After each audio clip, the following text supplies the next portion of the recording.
Hey everybody, you did it. We did it together.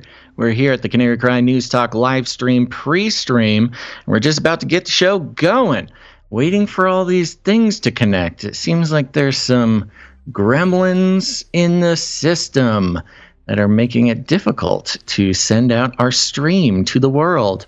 So if you are listening to this, you are in the elite few. There's only 144,000 people who will be receiving this stream. I'm getting some emergency language funneled into my ear from producer Gonz in the control room, but I'm assuming he's going to be able to fix whatever that problem is, because it's just you and me here now, listener, and everybody else who is also here as well. So thanks for being here. You know the usual. Go to CanaryCry.Party to find all sorts of fun stuff, just so much good stuff. Let's see here. Oh, if you're on the email list, you have received our sources for today's show, so you can follow along at home, read the sources as you listen to the show. If you are not yet on that list, go. If you're not yet on that list, go. You know, get on the list. Join the newsletter at CanaryCry.Party. There's a loud bird outside of my window, which is really distracting everybody. All right. Yes. And join the text message list. You can do that by texting the word Canary to the number you will see on your screen, 877-740-3226, 877-740-3226. Okay. I think we need to get the show started. So let's do that. Stay hydrated, folks. And I don't know, call your mom. Call your mom. She's been waiting to hear from you.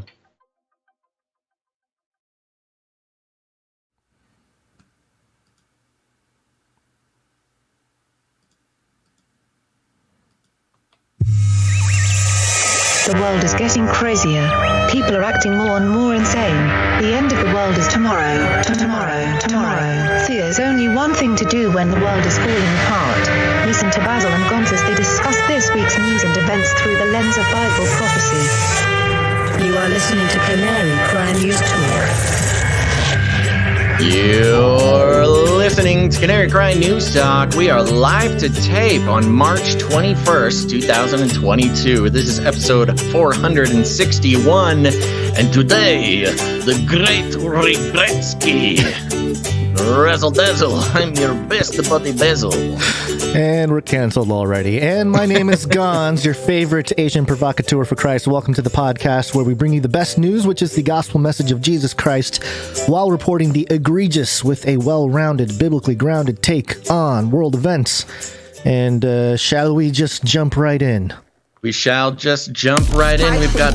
Oh, okay. Sorry. No, that was a quick story. I was going to cue it up a little bit more, but no, that's good. And now here we are, wasting more time. Let's do it. Lead story, go. Ukraine, new world order. Russia.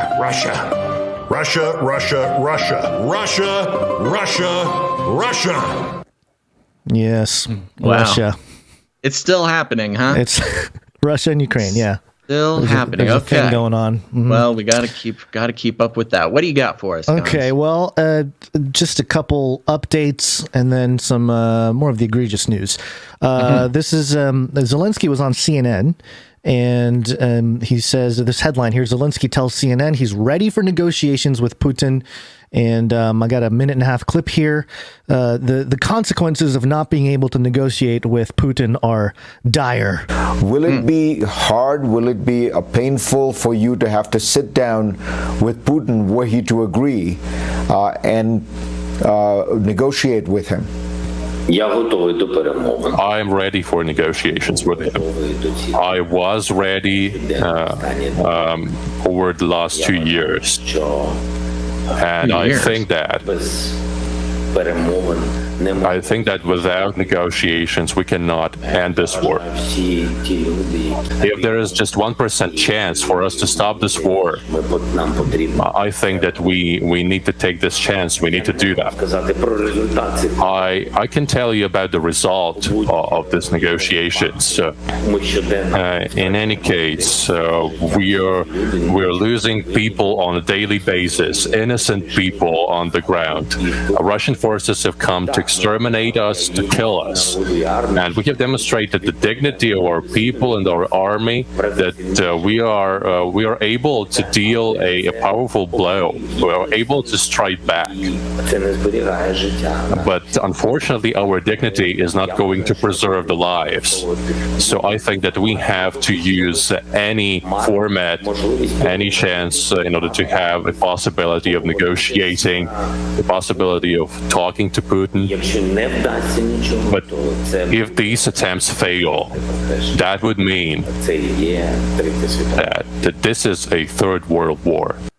More World War III talk, Basil. It's all happening slowly but surely. Was that buzz in the CNN footage, or is that us? It was in the footage, yeah. Yeah, good job. But, well, you know, it's the connection between Ukraine, the Ukrainian office right now, internet's a little shaky. Maybe that was some... not a great advertisement for Starlink. I was going to say, Starlink needs to make some patches. That would be somebody on the ground making a whoopsie. Okay, so, yeah, I mean, I don't know if there's anything super surprising in there. He's claiming that he's been open. I thought it was interesting, you know, claiming to be open to negotiate with Putin for 2 years when the average American... I can only speak for Americans. The average American has no idea what that is in reference to. This started in February, bro. February 2022 is when things started to go down in Ukraine with Russia and Putin. So on the news told me. Yeah, on one hand, it's kind of I could see the average CNN viewer maybe either just not really hearing that, glossing over, right? They're like, what? I don't get it. Yeah. Okay, but using the World War III word, we've been hearing World War III for a while now, mainly from sort of alarmist artists in the U.S., both in the mainstream media and, on some pretty reputable independent media sources. But to have it coming straight from Zelensky's mouth is a little different. Yeah. I mean, it's kind of an interesting perspective there. He's the leader of a country that is being invaded, and he's sort of using the language of like, hey, this is all your problem. This is not just my problem. This is everybody's problem. I know Putin, which of course we've been sort of told before. Putin did a big rally and stuff, and do you think I didn't watch it, but does he mention World War III at all in his speech? Because it'd be interesting. I have not watched it either. Because all we're hearing from is this side of the aisle. I doubt it. I doubt it very much, because you're not allowed. You can go to jail in Russia right now for calling it a war. You're not allowed to call this a war, or else you get black bagged and, spend 6 months in jail or something. Yeah. So I very much doubt that he is talking about it in these terms. Uh-oh. What happened? We lost your sound. Okay. Well, while Basil figures that out, I think, no sound coming from Basil. What was I going to say? Oh, part of the conversation, Zelensky on CNN here, he mentioned Israel and about how, maybe we can meet in Jerusalem, have a meeting with Putin in Jerusalem. So that's always something interesting to keep an eye on as well. Just the implications, the role Israel plays in all of this. So, just to touch base on that. We also have this story here from The Week being mirrored on Yahoo News. And the headline here is Zelensky nationalizes TV news and restricts opposition parties. So, man, it's almost like whatever we do, whatever side you're on the side of totalitarian stuff here. So it says, on Saturday and Sunday, Ukrainian President Volodymyr Zelensky invoked his emergency powers under martial law to suppress several opposition political parties and implement a, quote, unified information policy. In an address to the nation delivered Sunday, he announced a temporary ban on any activity by 11 political parties. The ban includes the opposition platform For Life Party, which holds 43 seats in Ukraine's national parliament and is the largest opposition party. Opposition platform For Life is a pro-Russia party, but on March 8th, party leader Yuri Boyko demanded that Russia, quote, stop the aggression against Ukraine, according to Ukrainian outlet LB. That same day, Viktor Medvedchuk, who was accused of treason against Ukraine in May and escaped from house arrest shortly after the invasion began, was removed from his post as the party's co-chair, Russian President Vladimir Putin, is godfather to Medvedchuk's daughter. Zelensky's information policy involves, quote, combing all national TV channels, the program content of which consists mainly of information and or information analytical programs. I guess we would be considered information analytical. Into a single information platform of strategic communication to be called United News.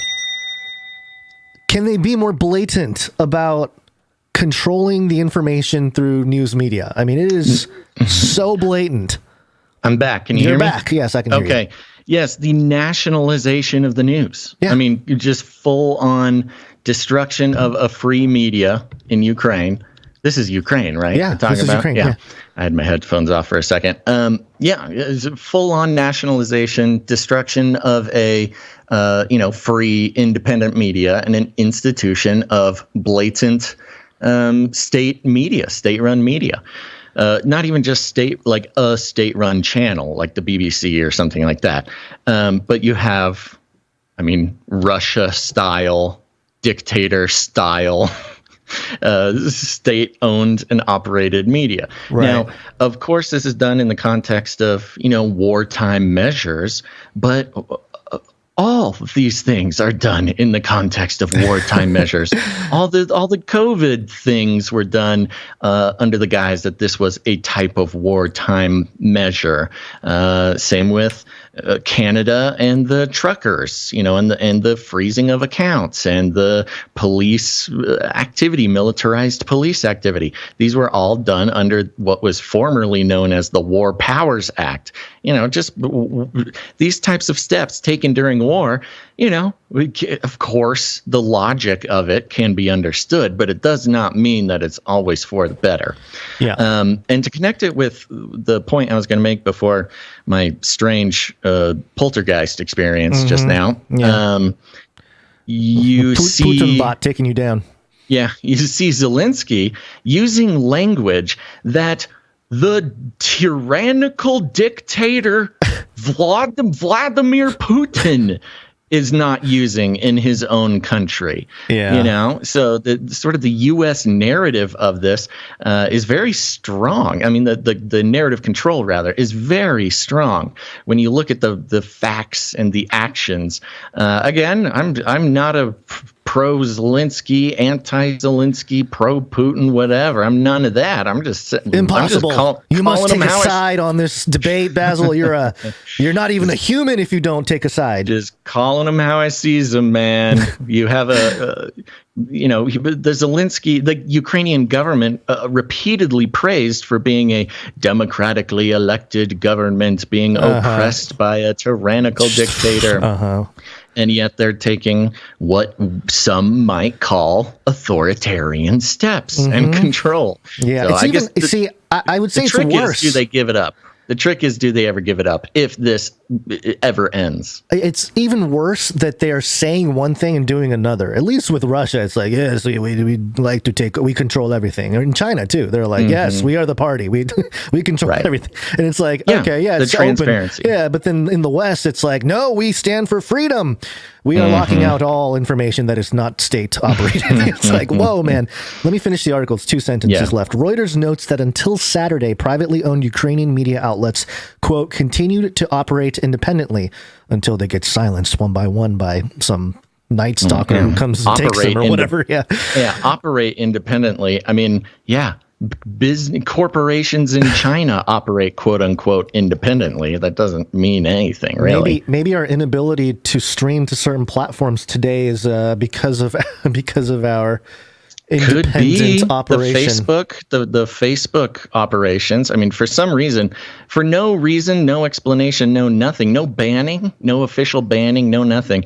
We just simply cannot connect to Facebook to stream. It's weird. For an unexplained reason. Twitter, it looks like, on certain. Or Twitter. Weird. The social media platforms known for silencing dissent are the only platforms that we're unable to connect to today. Yeah, strange. I guess YouTube is still there, but they're not technically a social media platform. I'm bummed that we can't connect to Odyssey and Rumble and stuff. It's we're not connected to Odyssey, you say? Yeah. It is weird. What is going on? Yeah, what I don't know. It's showing connecting. Is it? Okay, we're getting sidetracked here. I don't know. Yes, stick with it. Well, let me investigate. All right. Well, part of this, you might have to not investigate because I'm prompting you, Basil, to speak about the cyber pandemic. The COVID-19 crisis would be seen as a small disturbance in comparison to a major cyber pandemic.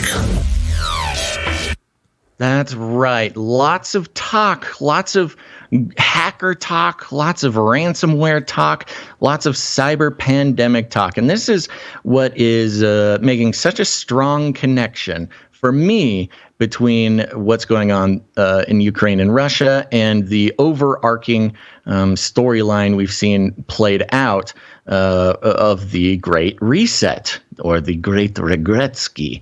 But here's just a piece of it. Later. Yeah, here's just a piece of it, and I'll fill in the gaps where they exist. This is coming from ArsTechnica.com, and the headline is Leaked Ransomware Documents Show Conti, C-O-N-T-I, helping Putin from the shadows. Oh, the shadows. Like their little art here is great art. Yes, it's a hacker. Sort of a hacker-looking fella in black and white wearing the hoodie. You know, all hackers wear hoodies while they are on their laptops. But instead of the Guy Fawkes mask, which Anonymous, the hacker group, is so famous for wearing, this hacker is wearing a Vladimir Putin mask. So, yeah, a new, which is weird again because Guy Fawkes is supposed to be like an anti-government, sort of icon from the past. Yeah. And considering the different narratives surrounding Putin, there's certain a group of people who think that Putin is some sort of like anti-global governance, rebel or something. So it's just kind of weird mixed messages coming from this art. But it reads like this.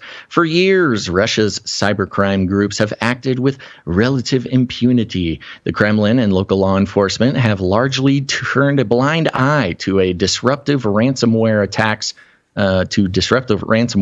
as long as they didn't target Russian companies. Despite direct pressure on Vladimir Putin to tackle ransomware groups, they're still intimately tied to Russia's interests. A recent leak from one of the most notorious such groups provides a glimpse into the nature of those ties and just how tenuous they may be. Ooh, are we questioning the strength of Putin's control over hacker groups? Where exactly are we going with this, ArsTechnica?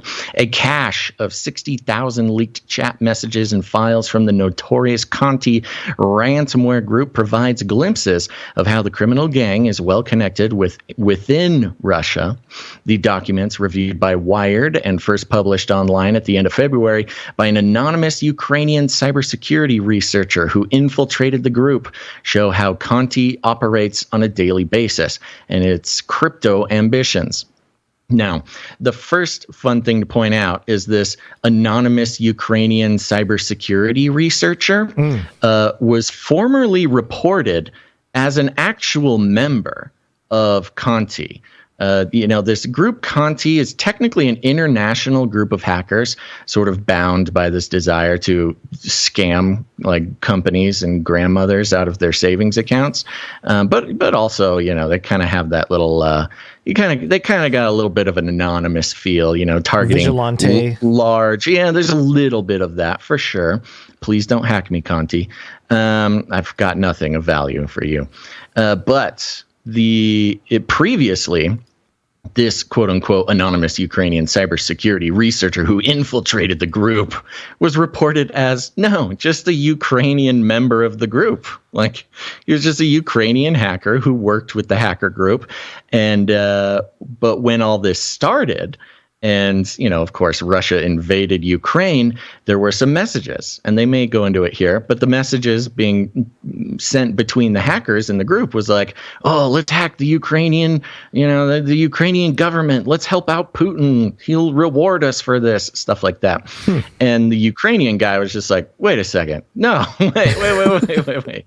And that's when he leaked the stuff. So this little tidbit of the Ukrainian cybersecurity researcher who infiltrated the group, I'm not saying it's right or wrong. It may just be updated information, perhaps, or, I don't know, whatever it is. But that is new. It was reported a while back that it was, he was a member who had operated with the group and committed crimes, right. But I don't know. Maybe there's new information. Anywho, the Ukrainian cybersecurity researcher who infiltrated the group show how Conti operates on a daily basis and its crypto ambitions. They likely further reveal how Conti members have connections to the Federal Security Service, FSB, and an acute awareness of the operations of Russia's government-backed military hackers. As the world was struggling to come to grips with the COVID-19 pandemic's outbreak and early waves in July 2020, cyber criminals around the world turned their attention to the health crisis. On July 16th of that year, the governments of UK, US, and Canada publicly called out Russia's state-backed military hackers. I remember reporting on that, Gonz, for trying to steal intellectual property related to the earliest vaccine candidates. So we have this hacker group. Not only are they hackers targeting and doing Putin's bidding, but they're trying to steal the vaccine. The same vaccine that Bill Gates is protecting with his life and doesn't want to let, third world countries make on their own because it's not profitable that way. This feels like an operation to give value to the data, because otherwise I don't think truly this information that allegedly Russia's looking for vaccine related information or whatever. That's just some background. Whatever. I mean, that's just to build this narrative that they're bad guys. But again, you think of the logic. If you're in the narrative, if you're believing the narrative, if you're buying the story being fed to us about the vaccine, these guys are kind of doing like a little Robin Hood thing. They're you're not going to give your vaccine to the rest of the world. You're going to charge everybody and you're going to keep the patents. Okay, well, we'll just steal it from you. How about that? You know what that sounds like is an arm of the UN. Like if the UN had like an underbelly of criminal vigilante types that are funded. That's what they do, because the messaging from the UN has been that, give it away for free. Why are you so greedy? We wouldn't have killed so many people worldwide if you shared the vaccine. And then we have these hackers sort of doing it, from Russia or whatever. So it's like, all right. So I'm gonna skip down a little bit because they go in depth to that kind of stuff. But let me jump down here. While evidence of Conti's direct ties to the Russian government remains elusive, okay. Weird. You made it sound pretty solid. Yeah, the whole article is based on this idea, but of course. No, but the evidence is elusive. The gang's activities, and it's a gang, by the way. A gang, yes. It's not a hacker group or something. It's a gang. The gang's activities continue to fall in line with national interests. Okay, so you have national interests that they've declared for Russia. Let me speak for Putin. And it's funny because this group, they're very much painted as like a nationalist group. Yeah. Like, they love their country, so they're bad guys. Yeah.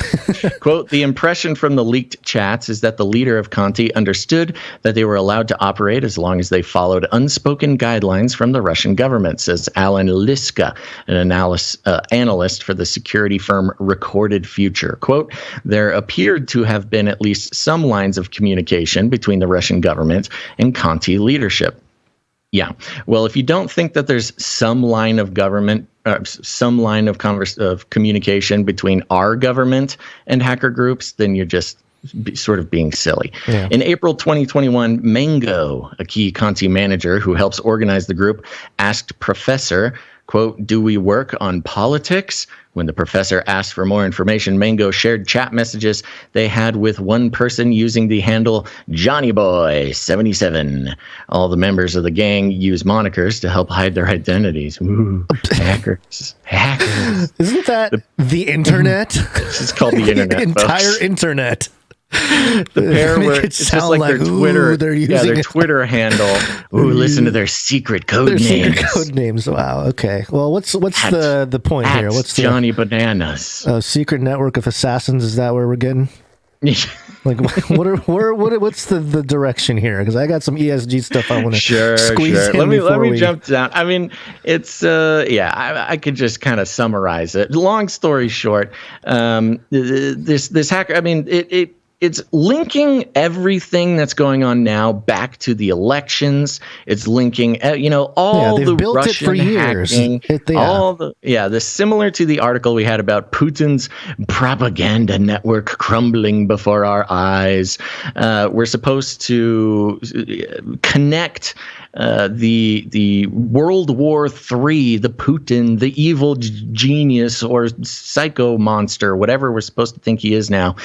We are connecting that to the cyber pandemic, basically. Yes. Which is, it's not just, we just finished with the pandemic and now the cyber pandemic is here. Well, maybe it's time for a great reset, Gonz. Yeah, they really need to rebuild the cyber infrastructure if they really want to control everything. So, of course, they need to blow it up somehow. And they need a scapegoat to take the blame. And obviously, it's Putin, Russia, and any hackers therein. It's a whole, all of them. They must be eliminated. They are a virus. It rounds out the picture. It rounds out the picture that Putin. It's almost like Putin fits the what should we call it? Archetype. We should call it the prophecies of Klaus. It's the much how there's like the book of Revelation talking about the Antichrist. Putin now fits the bill as the anti-Klaus, who was foretold in the ancient tomes of the Great Reset. Again, further moving forward the grand plan to reset the global order, reset global economics, and bring about this wonderful new world that Emperor Klaus Putin has created for us. Yep. And one of the big things here is the ESG initiatives. We've been talking about this for months and really digging in. At least I've been kind of checking in on it. And all of this has to do with oil and restructuring the commodities and everything. We've covered that.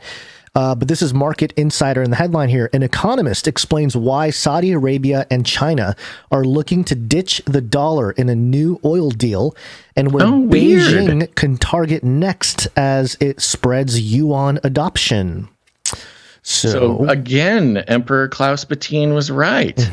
Kind of weird how just literally everything that happens in the world lines up with exactly how he said it should happen. Yeah, and I'll just read the bullet points and then highlight a thought here that's in here. First, reports of Saudi Arabia deal priced in China's currency could signal unease with reliance on the U.S. dollar, according to an economist. Quote, a potential deal in yuan is a sign that the world is looking for some counterweight to the U.S. dollar, Alexander Tomic told Insider. China plans an outsized role in Africa, which is the most likely place where it could displace the dollar, he said.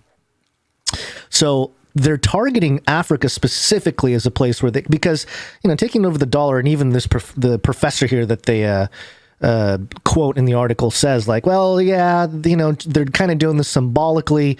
It wouldn't necessarily mean that they're going to completely take over, but in places like Africa where there's development to be made, that's kind of, it's fair ground. It's kind of like they can come in and control stuff easier. They could start with the yuan, and do kind of what the US has done around the world, but now China's doing it with Africa. So it'll be interesting to see. And this ties directly the oil pipelines, the oil crisis, the shortage, right? The shortage of oil, running out of oil in the West here. That crisis is directly tied to this whole Great Reset situation. This document going viral over the last few days from the IEA, which is the International Energy Association? Yes, that is correct. Thank you. They have a document here, a 10-point plan to cut oil use. And, again, it's been shared, but let me just go through it real quickly and tally some stuff, sir. We got reduce speed limits on highways by at least 10 kilometers per hour. Okay. Work from home up to 3 days a week where possible. So stay at home. Oil crisis, stay at home, which everybody's been calling this, but more lockdowns. It's the climate change lockdowns. Car-free Sundays in large cities. Make public transport cheaper. Incentive micro-mobility, walking and cycling.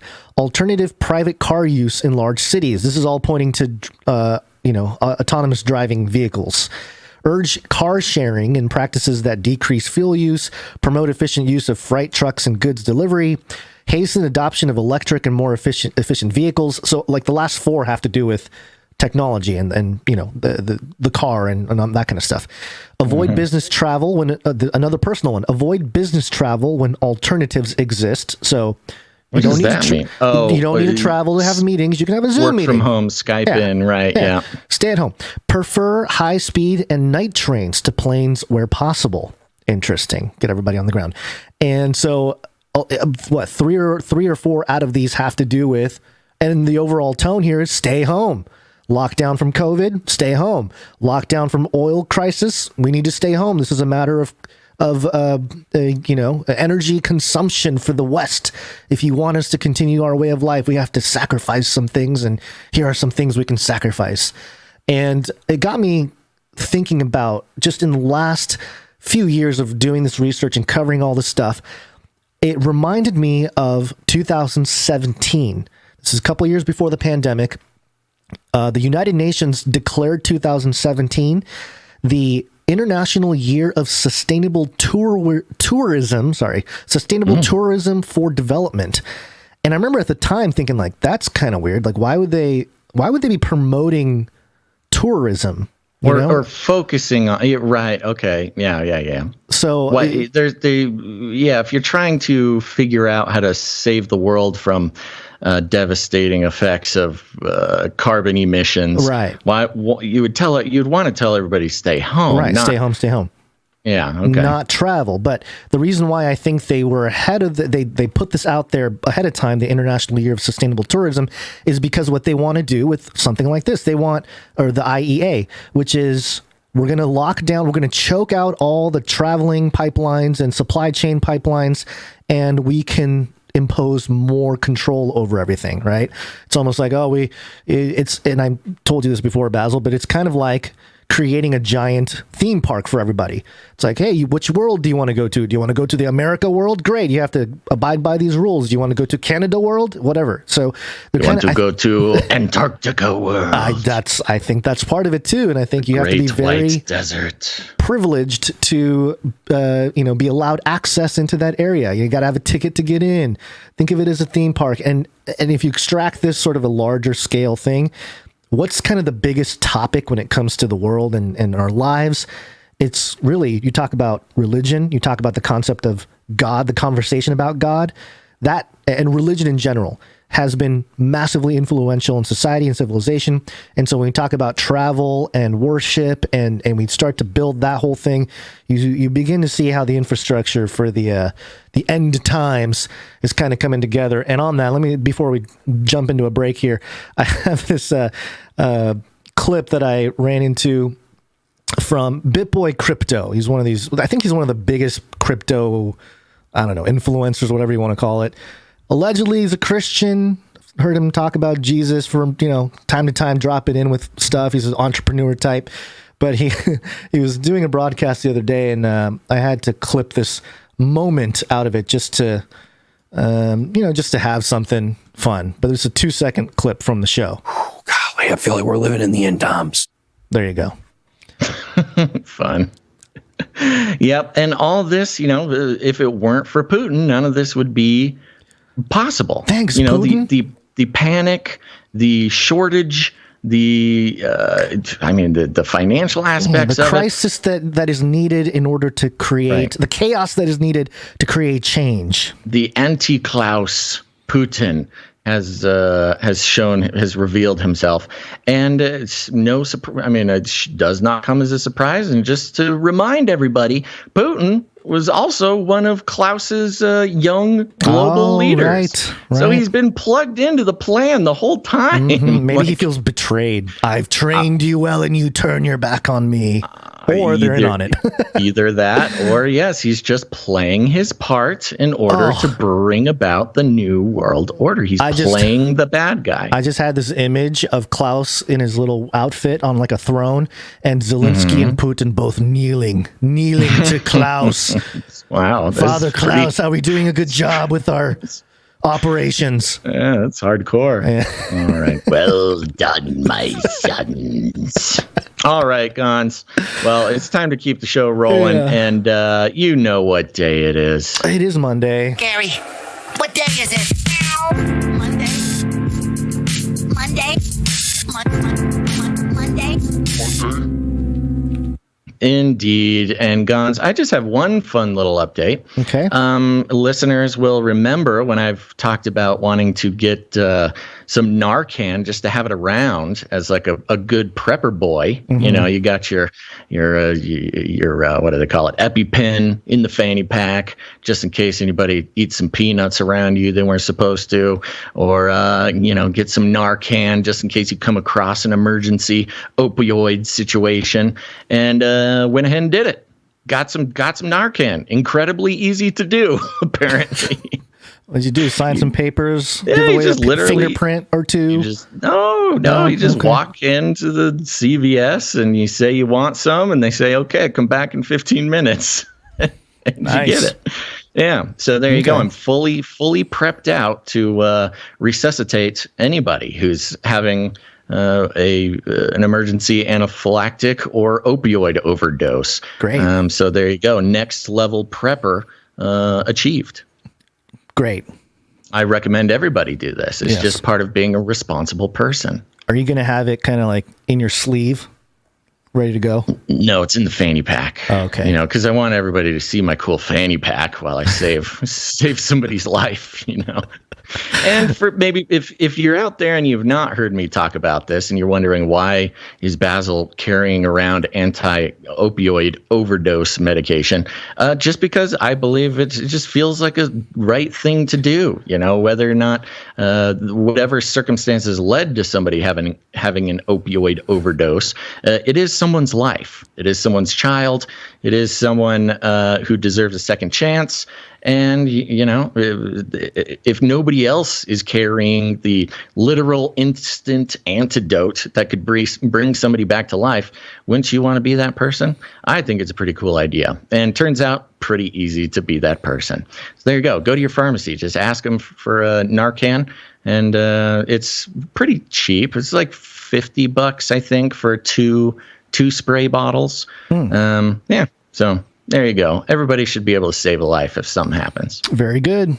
I have a quick thing to mention. We got a little some romance bells there.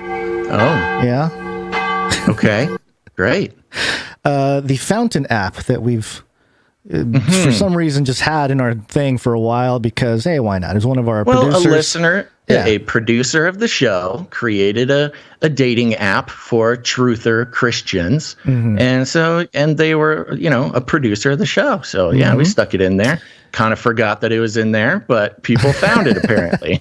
Well, I'm delighted to announce that we have another, a Canary Cry betrothing.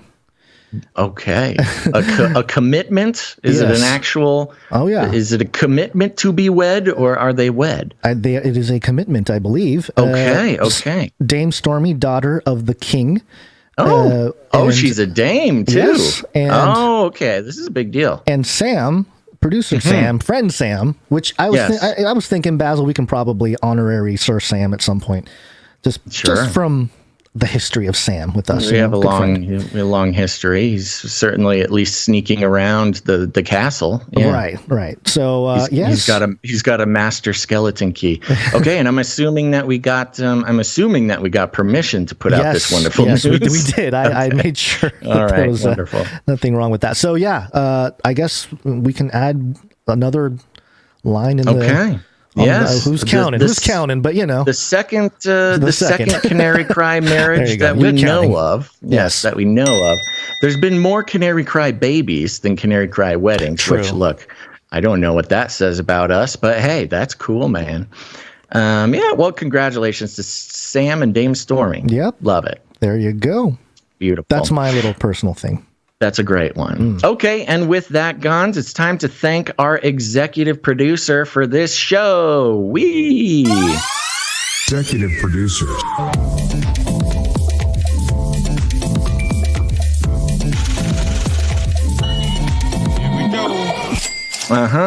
Okay, so yes, of course, you probably already know, but you may have noticed that there's no advertisements, no affiliate codes, no nothing, baby.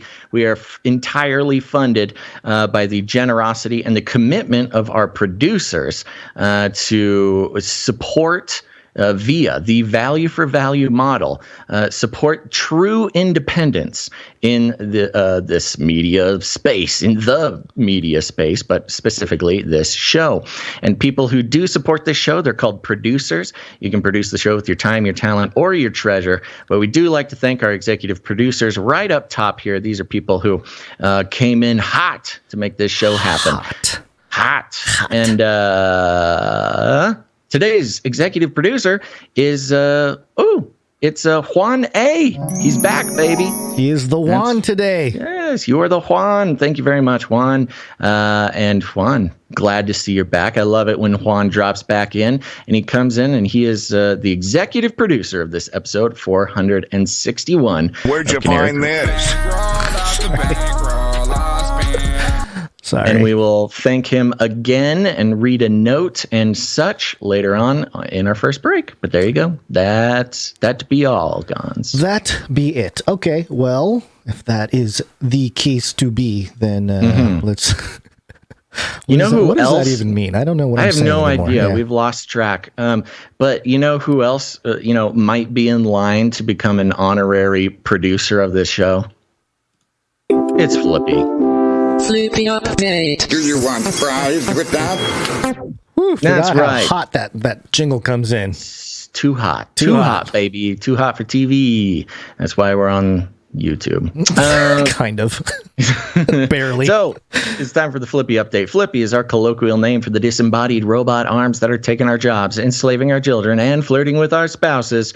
We use talking about Flippy as a way to explore all the new, fun, and exciting ways that robots are taking over the world and just how there's nothing we can do about it. Today, Gonz, this is coming from Variety.com, and the headline, "The Russian Arm Made in Ukraine gets a name change." Okay, of course it gets a name change. You can't make an arm in Ukraine and call it the Russian arm. Oh, yeah. Yeah, impossible. Yeah. In The War of the Worlds, Tom Cruise flees an alien invasion in a Plymouth minivan. The camera swoops around and around, capturing the drama inside the van as it swerves through traffic and rising from a point below the bumper to look down on the chaos from high above. Aliens.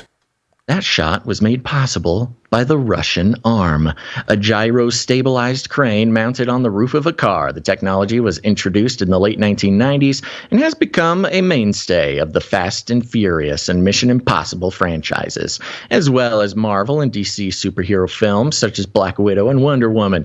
Whenever there's a car, they just had to include DC in there, whenever there's a car chase or a cavalry charge or a stampede of giant robots, the director calls for the Russian arm.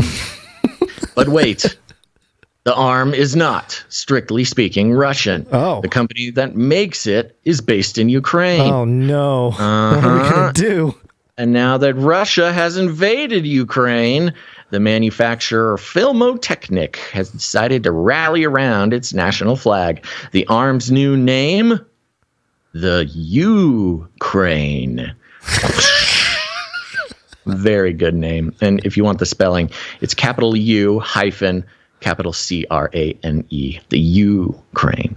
Quote, the new official name of Filmotechnik's world-famous system is now Ukraine, in honor of its country of origin and their heroic fight against Russian aggression. The company's U.S. branch announced on Instagram on February 28th, quote, the gyro-stabilized crane system was designed and built in Ukraine by Filmotechnik and will continue to be built in Kyiv for years to come! Exclamation mark. Filmotechnik... I'm sorry, just sort of the absurdity of the story of like we're changing. We can't change it to a benign name. We have to do the opposite of Russia arm, right? So we have You've to got to make a statement. Yeah, you got to go with change Ukraine. it. Yeah. Why was it called Russia arm in the first place? That's a good question. Filmotechnik has about 200 made it. 50 employees in Kyiv. Some have fled to safe havens in Europe. Some are hiding in bunkers and parking garages, and some joined the Ukrainian army. So far, the company's headquarters remain intact, and no employees have been injured, according to Kevin Deschemaker of Filmotechnik USA. The company also has offices in Europe and Canada, and its technicians continue to show up on sets as normal. According to Deschemaker, the international team decided to officially retire the term Russian arm as a tribute to the company's founder and owner, the Ukrainian film engineer Anatoly Kokush, and to the company's Ukrainian employees. Quote, I don't need that quote. That was just them changing the name. It's called a Ukraine now. Yes, there's lots of quotes just from like company emails that are not very interesting. Filmotechnik has since spawned numerous competitors: the Edge, the Pursuit arm, the Ultimate arm, the Scorpio arm, all of which do basically the same thing, and all of which are commonly called by the generic term Russian arm. So yeah, exactly, and that's what I was getting to. You know, we both lived in Southern. You still do, and I lived in Southern California. And when you live in Southern California, and you know the types of people that we, are, tech people doing sound stuff or especially working at a megachurch, you come in contact with a lot of people in the film industry. Yeah, and so this idea, the way that people in the industry talk about these arms on cars that hold a camera, it's like there's some sort of like mix between ancient alien technology and their own type of celebrity. Right. Yeah. You pick up any trade magazine and they'll have an article about, this arm that does the crane shots and stuff. And they're talked about as if they are a person. Or as if they are like the team that runs them is some sort of like elite Navy SEAL style. And look, it's a cool device. Yeah. But now we got drones and stuff. So come on. But yes, Filmotechnik did not start using the term Russian arm until 2003, when two former employees, George Peters, a grip, and Lev Yevstravov, a technician, started a rival company, Adventure Equipment. They began selling the ultimate arm, which they sometimes described as a Russian arm, and they registered the web domain RussianArm.com. Whoopsies. Couldn't foretell what was going to happen 20 years later, bro. Bad move. Yeah, and it goes on and on. It's an extremely long article, as any article about a device in the film industry tends to be. What I think because we had an episode of 5 episodes ago, and I spelled it U like Y-O-U, Ukraine.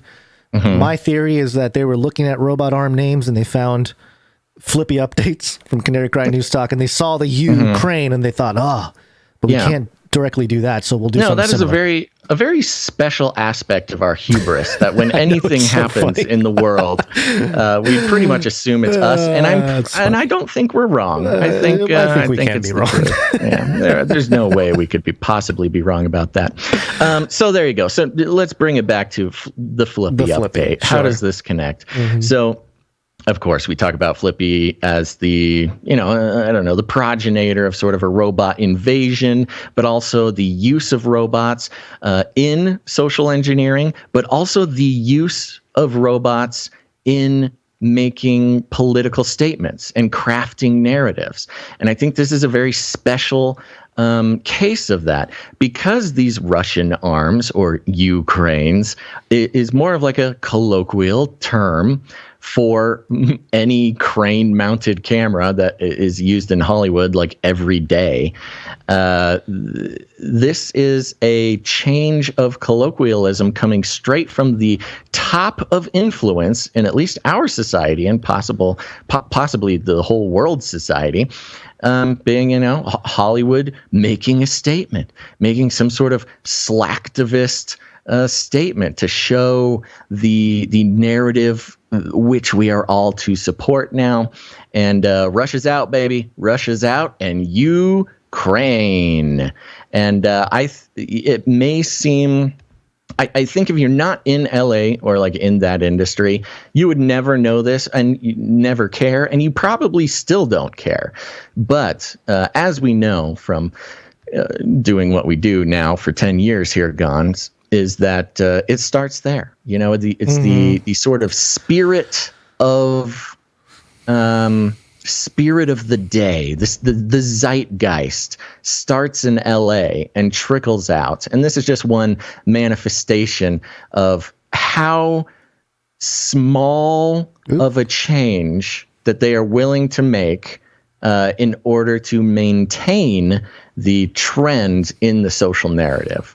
And I think we're going to see a lot more of this type of stuff. Of course, we've seen tons of this stuff.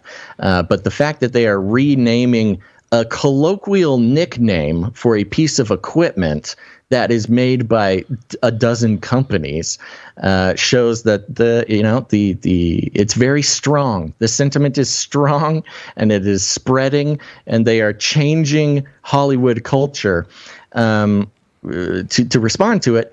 And to give another example, there's something, the film industry is weird. All the names for equipment are really old and they're really funky. Like one example, there was an example of a piece of equipment that had a racial slur in it, and the industry basically ubiquitously used this racial slurred name for a piece of equipment up until like just about 10 years ago. And so they're really slow to change these sort of nicknames. And the fact that this one changed, within a month and a half of this event is a pretty big deal. Yeah. If you pay attention to those sorts of things. So there you go. FLIPPY changing culture day after day, and here to set the tone for the way we're all supposed to think. Go to CanaryCry.Party because it's a party. Find the live stream, email list, text notifications, street team posters, show notes, ways to connect with other Canarians and become a producer.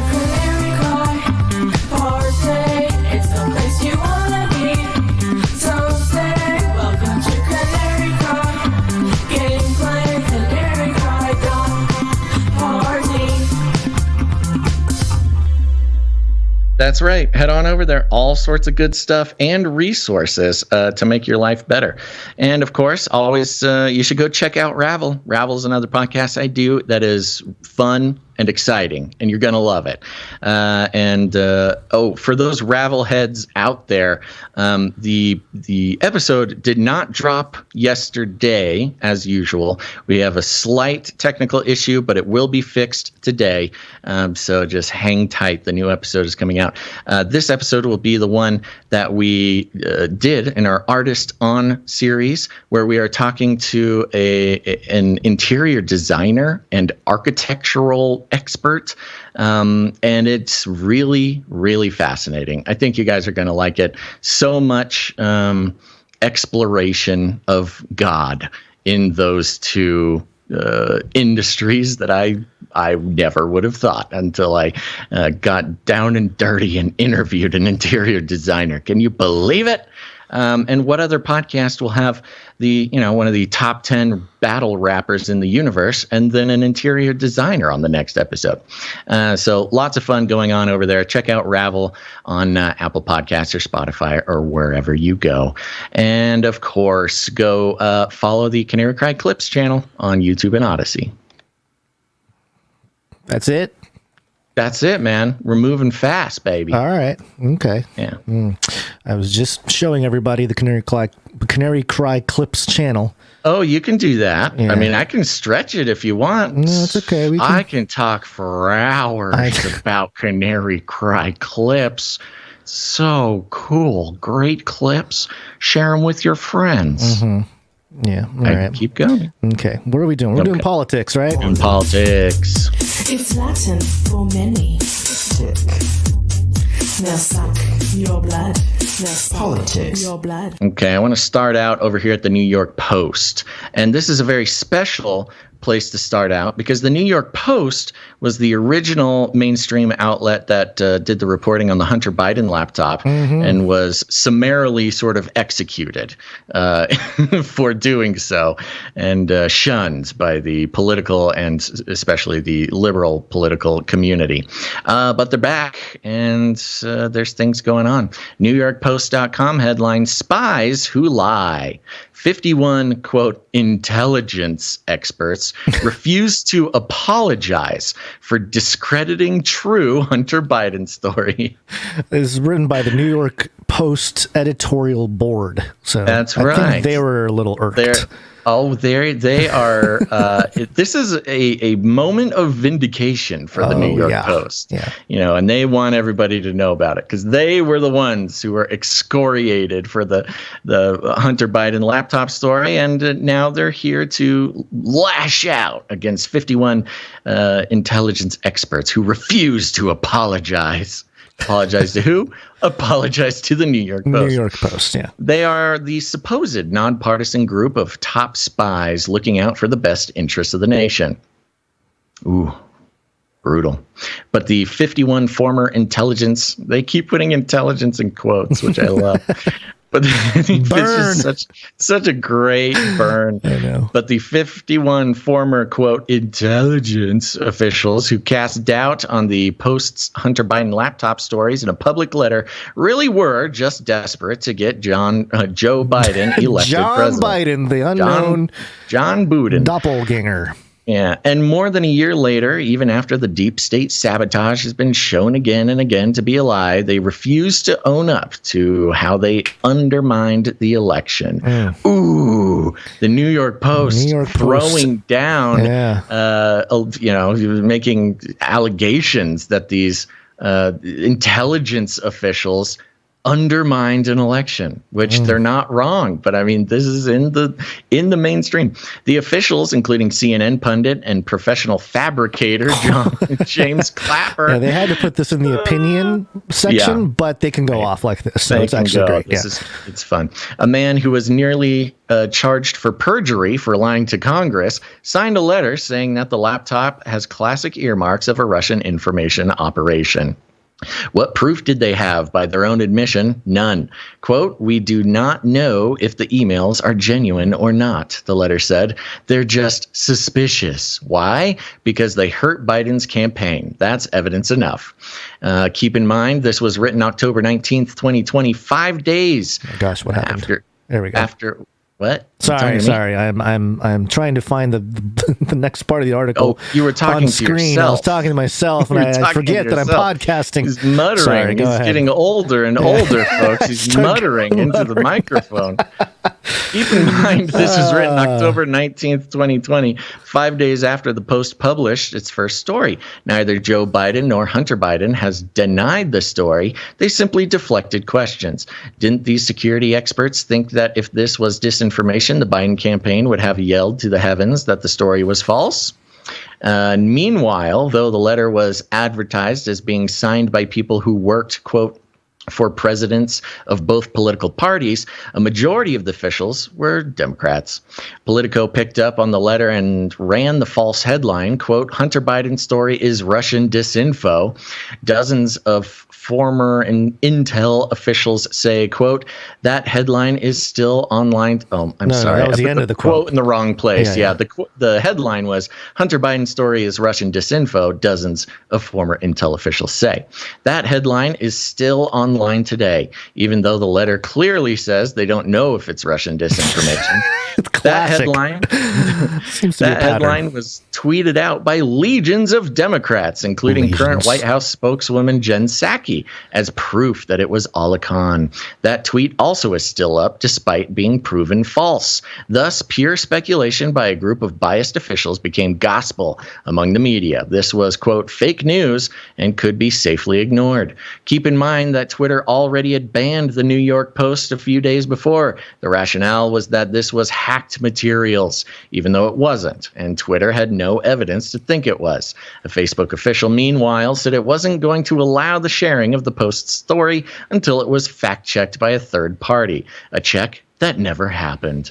No, it happened. It probably was like, oh, it's not good. Let's not do it. Good point. Yeah. Thus, big tech, former government officials, and the media conspired together to bury the story. You have the media talking about the media. Burying stories. This is, New York Post is not some obscure independent thing. They are mainstream corporate media, and they're crushing everybody. No, not just bury, create a false narrative that flipped the script to make Joe Biden the victim of a conspiracy. In short, they peddled online disinformation to sway an election. No one actually proved the Post's reporting was wrong. Media outlets showed up at the doorstep of the computer repairman who had gotten the laptop, and he confirmed it. People who exchanged emails with Hunter Biden attested to their accuracy in the days and weeks that followed. Only after the election was safely over did Hunter tactically admit the laptop was his. Last year, a Politico reporter confirmed that the laptop's materials were real, and now the coup de grace, the Times, said it's authenticated material from the laptop. Yep. There have been no consequences. Twitter and Facebook still censor information based on political bias, and Congress takes no action. Many of the letter signers continue to be used as, quote, experts by the media. Clapper, for instance, spent years on CNN calling Donald Trump a Russian asset, a lie invented and fed by political operatives of Hillary Clinton. New York Post? You can't write this stuff. He's still there. Guess accuracy is not a condition of employment. Well, yeah, it's CNN. We know that. Do the officials who tried to flip the 2020 election feel any regret for their actions? The Post reached out to those who signed the letter. Most would not answer the question. A few doubled down, including Clapper. No remorse, no shame, and no apologies. And then they just sort of have a list of all the people, which is really funny. And also how reporting is supposed to work. But they list them. You got Mike Hayden didn't respond. You've got Jim Clapper doubling down, his quote there. Yes, I stand by the statement made at the time, in all caps, and would call attention to its fifth paragraph. Think blah, blah, blah. Nobody cares. They list all of them. And most of them didn't respond. But that's good journalism, is actually not paraphrasing, not, getting it from a unnamed third party, not a, quote, CNN witness or whatever, to list the people they called and write down their answer. Can you imagine if our news actually worked like that? It would be incredible. But there you go. The Hunter Biden story in general is flaring up, Gonz. We've got to flare up. And I'm sure you got more for us here. Yeah, well, got a couple headlines to cover as a tangent here. And this is from the Daily Mail. And the headline is Republican senators eye sweeping probes into Joe Biden's family. Dr. Fauci and the southern border. Top lawmaker blasts lack of transparency and promises inquiry into Hunter should the GOP take back majority. Of course, there's always a clause, right? Like a political hook in there, right? Like if we can get back in, yeah, do all this almost stuff. like. I mean, on one hand, trying to make the case like, oh, we can't do it without a majority, right? But also kind of holding it hostage. Yeah, like, this is very Trump. As if a single Democrat wouldn't, be open to the idea of the investigation, which they could be right. It would be much easier to do if the Republicans had a majority. But, there's some rascally Democrats who might want to push back on the Biden family or not. I mean, maybe they would fear for their lives or something. Maybe. Yeah, it probably depends on who you are and what kind of trouble, what kind of mix up you have with these people. But another headline from the New York Times, and maybe I think this might be the main article that, the New York Times admitting it, but the headline here is Hunter Biden paid tax bill, but broad federal investigation continues. It's really trying to soften the blow of the story. Well, it's an ongoing story, and part of the ongoing story was that he owed like $1 million in taxes, unpaid taxes, like a good Democrat, and he had to get a loan to pay taxes. He got $1 million loan or something like that just to pay the taxes. I don't know where the loan came from. I don't know who serviced the loan. I don't know if it's a bank loan or a private loan. But he wanted to pay those taxes very quickly because it's one thing to be under federal investigation. It's another thing entirely to be under federal investigation while you owe taxes. Mm-hmm. It says here, Mr. Biden's taxes are just one element of the broader investigation stemming from work he did around the world. Hunter Biden is a Yale-educated lawyer. We know about all of his stuff there. By the way, those are taxes that he partially owed because of his seat on the Burisma thing. The Burisma board. Yeah. So, it's a little sketchy when the country that your family was extorting for $50,000 a month with no experience in the energy sector while you did nothing. I think he showed up to like 2 meetings, is being invaded by Russia. And you owe taxes for the money you made during that deal. It's in a pretty sketchy spot. Yeah, and this is New York Times. Keep in mind, as recently as last month, the federal grand jury heard testimony in Wilmington, Delaware, from 2 witnesses, one of whom was a former employee of Hunter Biden, whose lawyer was later subpoenaed for financial records that reflected money Mr. Biden received from a Ukrainian energy company. Mm-hmm. Wow. New York Times. Mm-hmm. The investigation, which began as a tax inquiry under the Obama administration, widened in 2018 to include possible criminal violations of tax laws, as well as foreign lobbying and money laundering rules, according to people familiar with the inquiry. But prosecutors face a number of hurdles to bringing criminal charges, the people familiar with the investigation said, including proving that Mr. Biden intentionally violated the Foreign Agents Registration Act, or FARA. Intentionally violated. That's interesting. Mm-hmm. They're trying to get him off on a technicality. They're like, well, given sort of what we've seen of Hunter Biden publicly, at least, I wouldn't be surprised if he had no idea. He's like, oh, I just thought this is just how it is. It's just how things work. Well, I've talked to, my LibJoe buddy, my buddy who's a liberal journalist, and I brought this stuff up with him in sort of a friendly, banterish way, and he would slough it off just like, oh, sons of politicians, they're always up to something. Like, okay. Okay, well, I guess it's turn a blind eye if he's a Democrat, I guess. Exactly. So there's that kind of idea. He's my team, like, those rascally rabbits always off, extorting countries. Well, you wouldn't do it? Bet what do you expect? If you were given the opportunity. Do you expect Hunter Biden to take the moral high ground? I mean, come on. He loves crack. Of course he's going to take money from the Ukrainians on behalf of his father.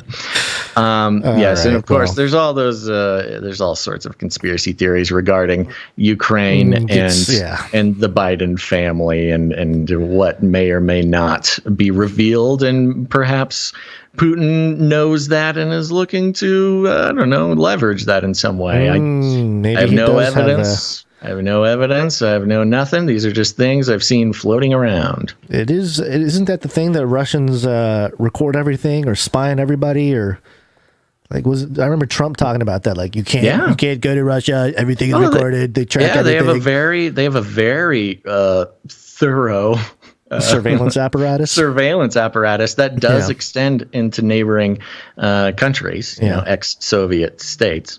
So I'm sure that there's some pretty nasty stuff on Hunter over there. Oh, I'm sure. Although there were fake P-tapes about Trump, so who knows?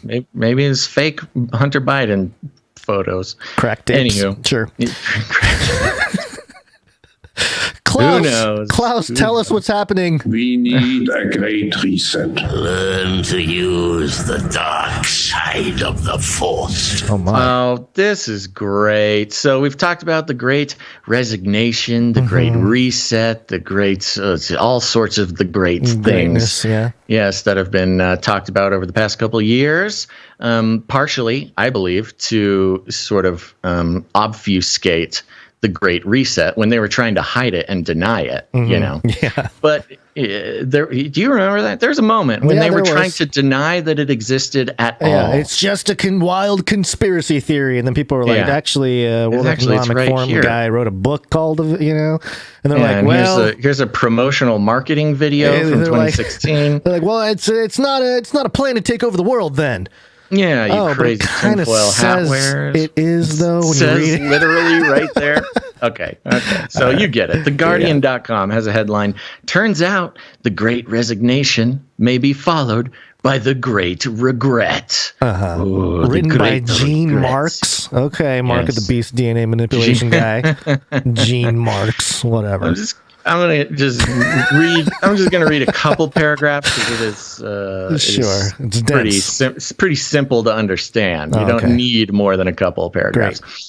Employers across the U.S. have been dealing with historic shift in labor thanks to the pandemic. We know it as the Great Resignation, and the pundits have been falling all over themselves to explain to us why employers are at fault. Now it looks like the Great Resignation may be followed by the Great Regret. There's no doubt employers have a lot to learn from the unprecedented rate of job turnover. Researchers at the consulting firm McKinsey, for example, say that employees are tired and many are grieving. Quote, they want a renewed and revised sense of purpose in their work, writes its authors. Quote, they want social and interpersonal connections with their colleagues and managers. They want to feel a sense of shared identity. They want meaningful, though not necessarily in-person interactions, not just transactions. Unfortunately, some of us are not sympathetic enough to these needs. So our employees leave. Notice how it's all in the tense of our employees. This Gene Marks person is speaking on behalf of the employers. And notice how in that list of things that employees are asking for, what is not listed, what is suspiciously not listed, Gonz, is we want more money. This person has they have no connection with the reality of the situation that people want more. Oh, I don't know. The purpose for work? Money. No, he's just like, what do they want? They want social and interpersonal connections with the colleagues. They want to feel like a human being? Looks like they just want to feel like a human being. Yeah, they want meaningful in-person interactions and not just, they want to make friends. Fine, you want to make friends? We'll make friends. No, they want money. Okay, chill out. Research firm Gartner says this week that more than 70% of information technology workers are looking to change jobs. Ow. My microphone hit me in the face, are looking to change jobs this year. Yeah, and notice it's information technology workers, a very convenient 70% number that they chose on an extremely small and narrow industry with lots of leverage.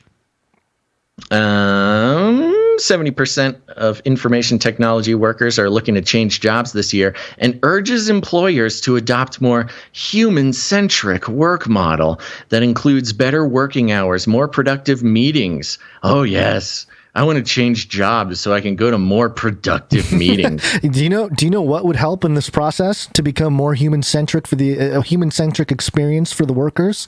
Could it perhaps be more money? More money would help, but also more robots. More robots would give the people the ability to be in those productive meetings, because all the actual productivity is being churned over by the robots. Why, that's the problem. All these humans. They want more productive meetings and greater flexibility to reduce this turnover.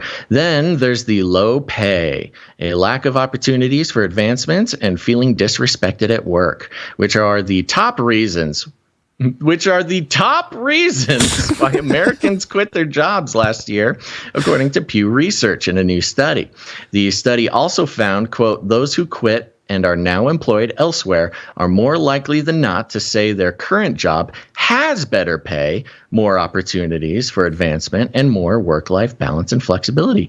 Oh, so, okay, great. That's what they say. Yes. But then they go on, but are they? Like questioning the poll takers. Like, oh, they say they're making more money, but are they really? They only do that when it is inconvenient facts coming out against their narrative, Yes, otherwise, they would be like, look at the stats. It's the first thing the devil did was sow doubt. Mm-hmm. And yes, you do it. But are they? Is that really what God said? Is that really what the poll takers said, that they are getting more money in their new jobs? Are all these workers leaving their jobs for new jobs, finding that the new jobs are that much better than their old jobs? Oh my gosh, that their new employers? This person sounds like an insane person. It's madness. It's madness.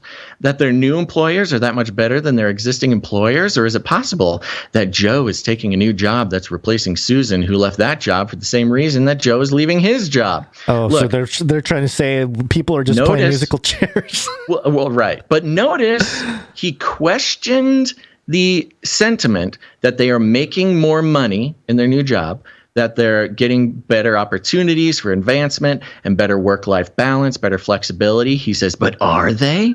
But then doesn't refer to it again.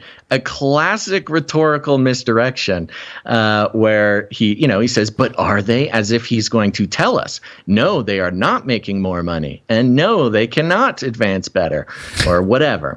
These people are lying. But he doesn't address it at all. Complete snake writing we have here. Yeah. Yes, there's lots of turnover and lots of people changing jobs, but given the fact that most are likely just swapping these jobs, maybe the problem isn't with the employer. Perhaps employees are being a bit naive. This sounds like this person has a grudge against some people that have left or something. Whoever Gene Marks, man, is a corporate lizard person shill who is employing some very classic, easy to spot rhetorical trickery in order to send this around to people thinking of leaving their jobs, to try to convince them that it won't be better. Don't quit. It's no better over there, even though he has not given one shred of evidence to show that the people changing jobs, even if it is musical chairs, you know what happens in the musical chairs? The employer realizes they're not paying enough.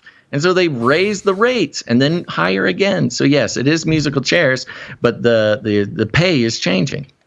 That theory has been given credence by another study released this week by the job search site Daily Muse.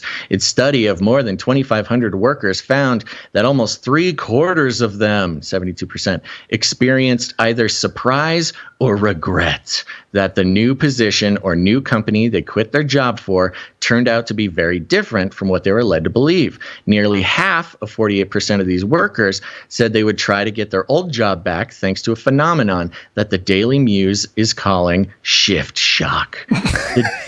Shift shock. Quote, they'll join a new company thinking it's their dream job, and then there's a reality check, the company CEO Catherine Minshew told Fox News.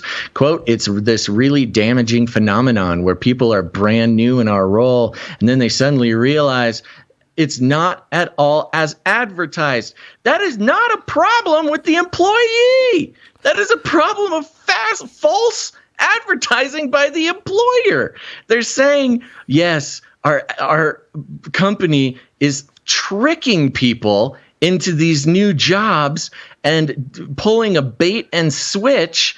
And turns out that the job is not the dream job. That is not naivete on the employee. That is lies and manipulation by the employer. It is lizard people, and they are trying to keep you stuck in whatever cycle you're in, folks. They want you to give up any idea that life can be better and just stay where you're at. And stay inside, Zoom call people. Exactly. It's what is it? Employee lockdown. What is a career lockdown? Mm-hmm. Don't go anywhere. Don't leave your job. Don't do anything. It's bad out there, man. You're gonna regret it. They go after Gen Zs in this article too. Yes, they do. Do you want to keep going? No, we don't really need to. I mean, the Gen Z thing is pretty funny. So we'll read the Gen Z paragraph. Article. Yeah. Much of this confusion. Oh, I love this. So they're talking about this confusion about like people being tricked by companies into bad jobs. Yeah. But then it goes like this. Much of this confusion is being driven by Gen Z. Those generally born after 1995 who make up. I mean, isn't this great, Gonz? We're no longer to blame. Us millennials. Oh, thank you. Gen Z takes the burden. Gen Z gets the abuse that we've been getting forever. Much of this confusion is being driven by Gen Z, who those generally born after 1995, who make up more than a quarter of the workforce. According to a recent study by career counseling provider Zeddy, those workers report that the factors are most appealing in a new job include, of course, a good benefits package, money, but just as important to them is a company with values that match their own, that has a purpose for being that goes beyond merely making profit, offers plenty career development and progression opportunities, and has strong brand reputation. Wow. Okay. I mean, none of that sounds like crazy. They want to work for a big company. They don't want to feel like their sole purpose is to feed lizard people more expensive baby blood. They don't want to feel like, they're working for an evil company that's, harming whatever they care about. All of these are worthy goals. But right now, how many businesses, particularly smaller firms, really offer this? The reality is that unless you're working for a global giant like Amazon or Google, who, as we all know, have their own drawbacks, most businesses will struggle to meet all of these demands. Working for a small business can be rewarding, fun, and more flexible at a larger organization, but in the end, we're just a business. Again, he's speaking as a business. We are just a business. Let's admit that our products and services may be vital to the economy. Blah, blah, blah, blah. Yeah. So there you go. A beautiful piece of propaganda to try to keep the working man down, to try to convince people that life as you have it now cannot be better. It gives the impression that employers are both conspiring with one another to manage the power, this newfound power that workers are finding themselves having to, just get a job that they don't feel is soul crushing or whatever. But also it's this sort of like brainwashing of, and not just brainwashing, but it's kind of killing a dream too. It's like, you can't have all that. It's inspiring despair. It is. It's crazy. This is the currency that they are working with in this article is despair, and sort of my colloquial definition of despair is being under the impression that every day will be the same and life will never get better. Right. That being sort of despair. There's no hope whatsoever in this. I know. And this very dark. This is a movement to try to literally squash the hope of regular people. Yeah. Don't change jobs. Don't seek more money. Again, they admitted that people who switch jobs get more money, and they never refuted that fact. They just used rhetorical nonsense to try to give an impression that that wasn't the case. But their stats show workers are getting more money by withholding their labor, and these lizard people don't like it. And so keep an eye out for this, folks. They are out there. They are trying to keep you under control. They are trying to keep you from making a better life for yourself. And they're telling you, stop being so naive. Get real. Just work for the man. manufacture the weapons. It doesn't matter if it aligns with your values or if it's a wholesome product. Yeah. Just go to work, or we'll replace you with robots. You're so choice. selfish for wanting all these things in your life. Disgusted me reading this. And look, I get it. I'm a millennial. I'm a little bit more on that side. Of course, boomer listeners of ours, generally, I won't say all, but it is sort of a stereotypical sort of boomer sentiment. We got it from them when we were younger, that a job's a job, and you go to the job and you don't throw a fit and blah, blah, the whole thing. And to a degree, I get that. But also, if you're hating your life, you should be allowed to go get a new job. Yeah. Even the staunchest. Even if it's just for a transition, a change of pace, something. Even the staunchest work hard boomers should admit, and I believe they would. This is not a bash boomer time. I'm just saying, even the most work hard bootstrapping boomers should agree that if you want to change your job, you should change your job for whatever you want. And in this market, you can do so, and you will get more money. Don't let these lizard people tell you otherwise. That's it. And speaking of which, Gonz, speaking of changing jobs, it's time for us to take a break. It's break time! Come on, take a break. Luckily, Gonz, you and I are not in the market for a new job. We're happy right where we're at, and that's only because of the support of our producers. You see, folks, you may have noticed no advertisements, no affiliate codes, no corporate money whatsoever. And this article is a great example of why we want to completely stay away from corporate money, not just because, money is bad or something, but because strings are attached. Corporate money comes with corporate influence and corporate incentives. And you just read the mindset of this corporate America in such a time as these, which is, they want us to not have any hope for the future. No idea that tomorrow could be better than today. Just suck it up and dig the ditches. And someday, Gonz, we might have to dig ditches, but today is not that day, because producers of the show have realized that independent media, it can only continue with the protection and the participation by those who get value from it. It's called the value for value model.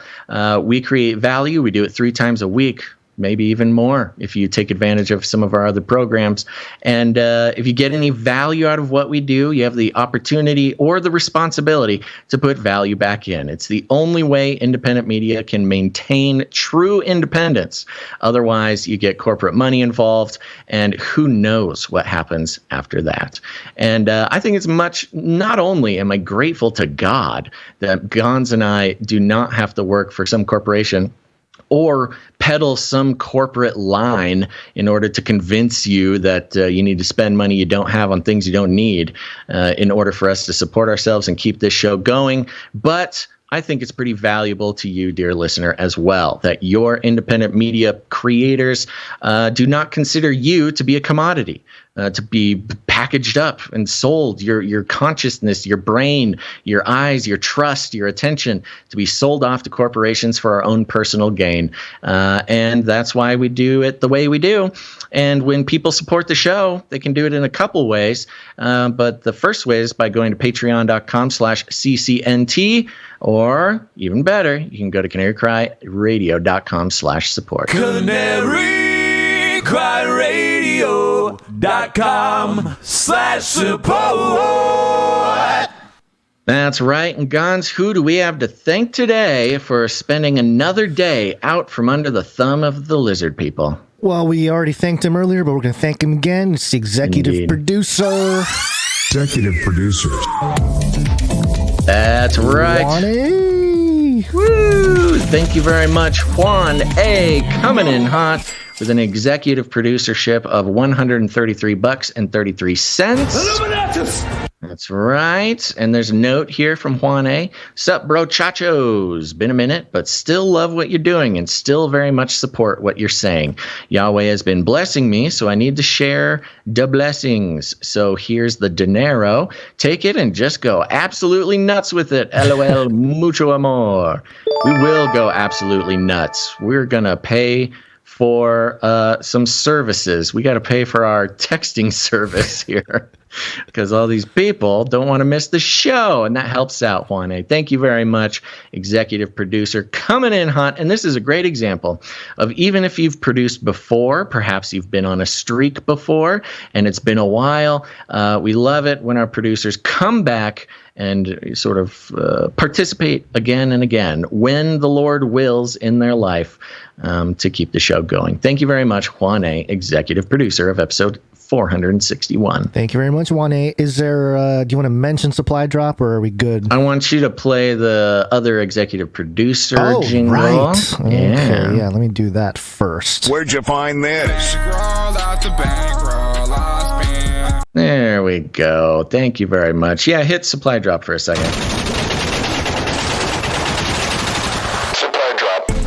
That's right, CanaryCry.Supply.com. Go there. You can join up to support the show on a monthly basis. And if you sign up there, you will be signed up for the Canary Cry Supply Drop, where 4 times a year you will receive special packages chock-a-block full with cool, exclusive Canary Cry free gifts that we just love providing. And we're so grateful to be able to produce for our producers. And not only that, but you will also receive fun digital assets like NFTs and stuff like that, and lessons, tutorials, and how to do that kind of stuff. So it's a very valuable program. We love giving back to our producers. And so head to CanaryCry.Supply.com and sign up. Waiting for Supply Drop.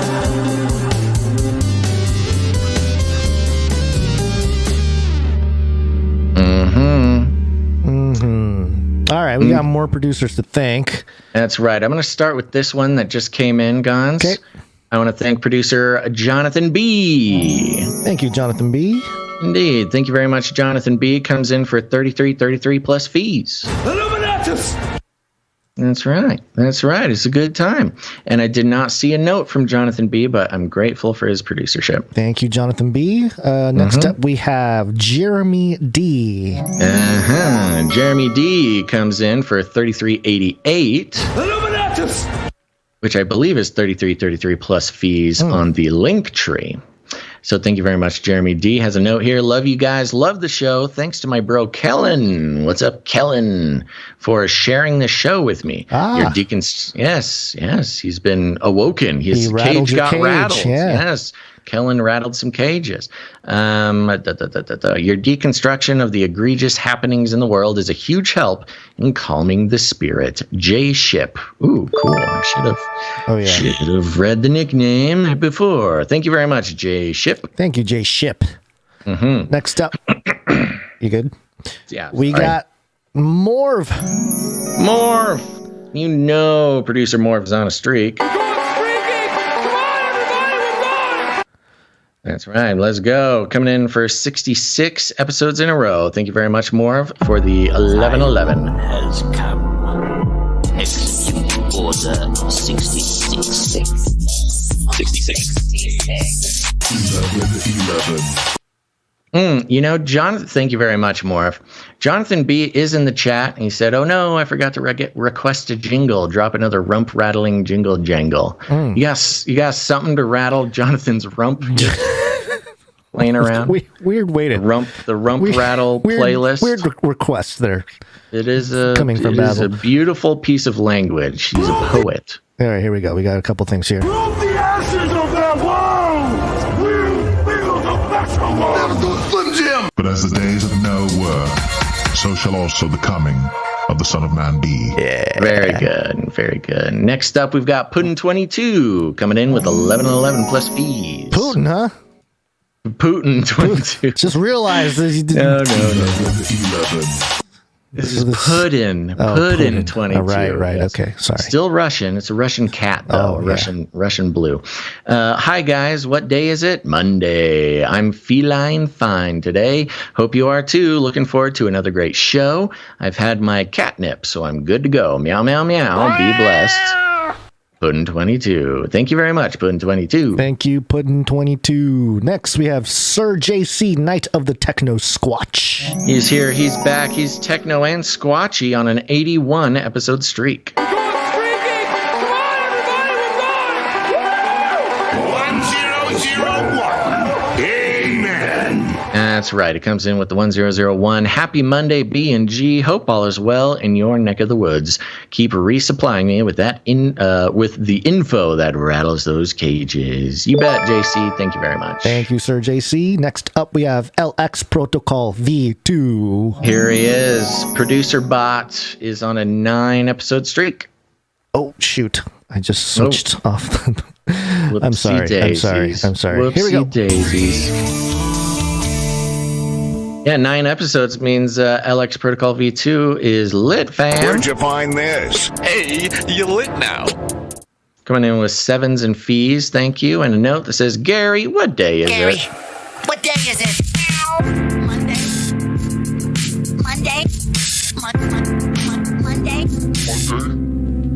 And a note that says, well, the note continues, I appreciate all you guys do. I drive a lot, so it fills the time nicely.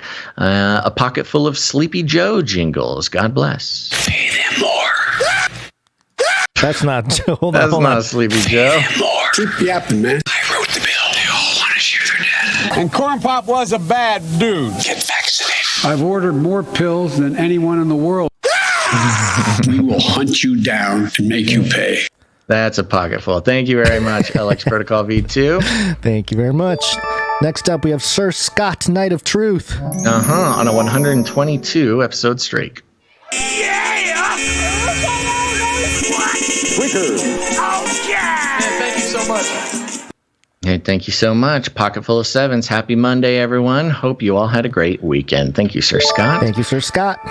Light day today, Gonz. Very light, but that's okay because that does conclude our list of producers who came in the amount of $7.77, which entitles them to have a note read on the show. But we got a few came in under that, starting with Sir Case of the Shield Knight on a 132 episode streak. Quicker. Oh, yeah! Thank you so much. Indeed. Thank you so much, Sir Casey. Next up, we've got the first streak sister, Gail M, on a 98 episode streak. Yeah. 98. Women rule. And we got the second streak sister, Veronica D, on a 98 episode streak as well. Women rule. Then we got Sir James, Knight and Servant of the Lion of Judah, which his name is of the. I believe it's Lion of Judah. Oh. Tribe of the Lion. Such a long name. We got to check on it. Yeah. But Sir James is on a 67 episode streak.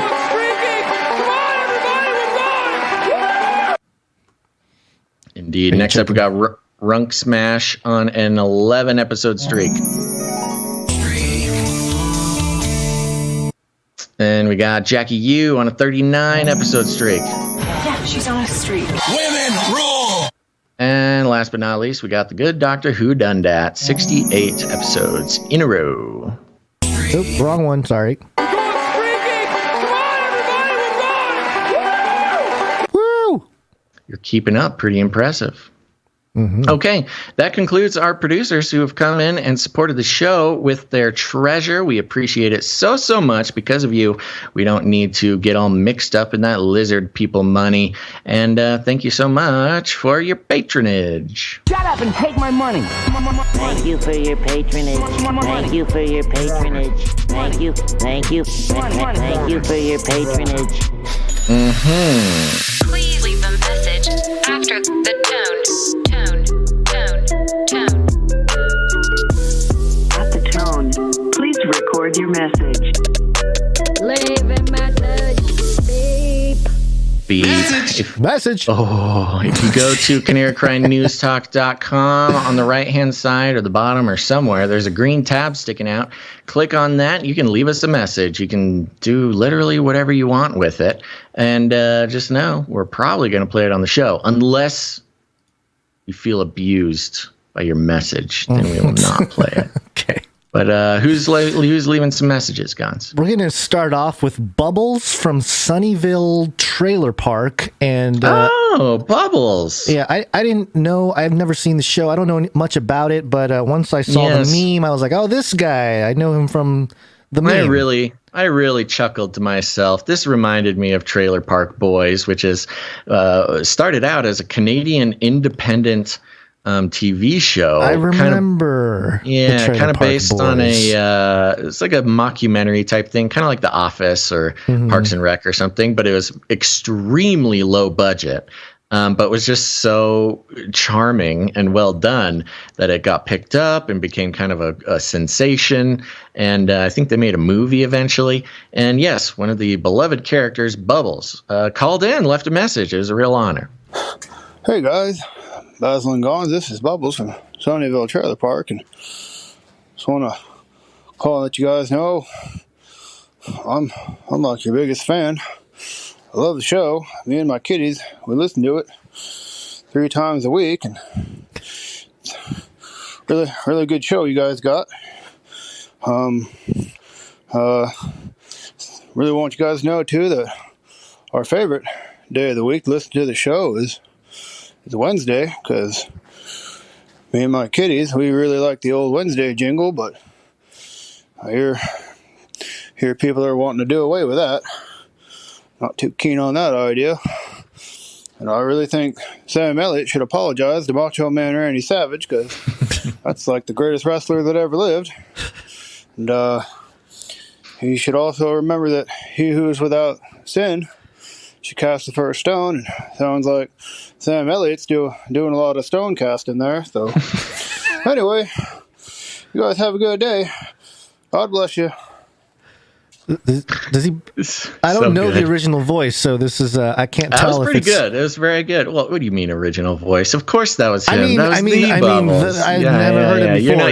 You're unfamiliar with his voice, right? Yes. No, that was him. That was that was pretty spot on for sure. He's spot on doing his own real voice, of course. Yes. Yeah. Great. Thank you very much, Bubbles. I'm glad to have you call in and say hi to the kitties for me. And it sounds like he's Bubbles is sort of a peace-loving individual. He just doesn't like a lot of tension or confrontation. So this is natural that he would try to smooth out the war, the civil war. There's some pushback from the chat. It's pretty funny. Yeah, the most inconsequential stuff. People get real impassioned. I'm telling you, man, especially with Canadians. I mean, I don't know actually if they actually care about the show in Canada, but maybe they do. But I do know it's quite the sort of cult classic down here. Well, we got another message from Anthony Fauci. He's been kind of quiet for a while, but of course we get the inside scoop. Here he is. Well, good afternoon, everybody listening to Canary Cry News Talk. I should say, I don't appreciate the misrepresentation, frankly, of Senator Rand Paul going on about gain of function. He doesn't understand what he is frankly talking about. Now, one more thing. All this talk about new jingles for Wednesday, I'm telling you folks, these people don't trust the science. They don't trust me, Dr. Fauci.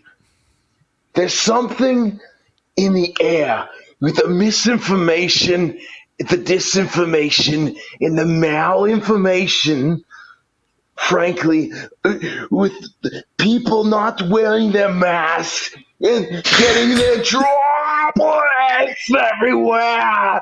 Uh-oh. That's where the message ends. I don't. Oh, yeah.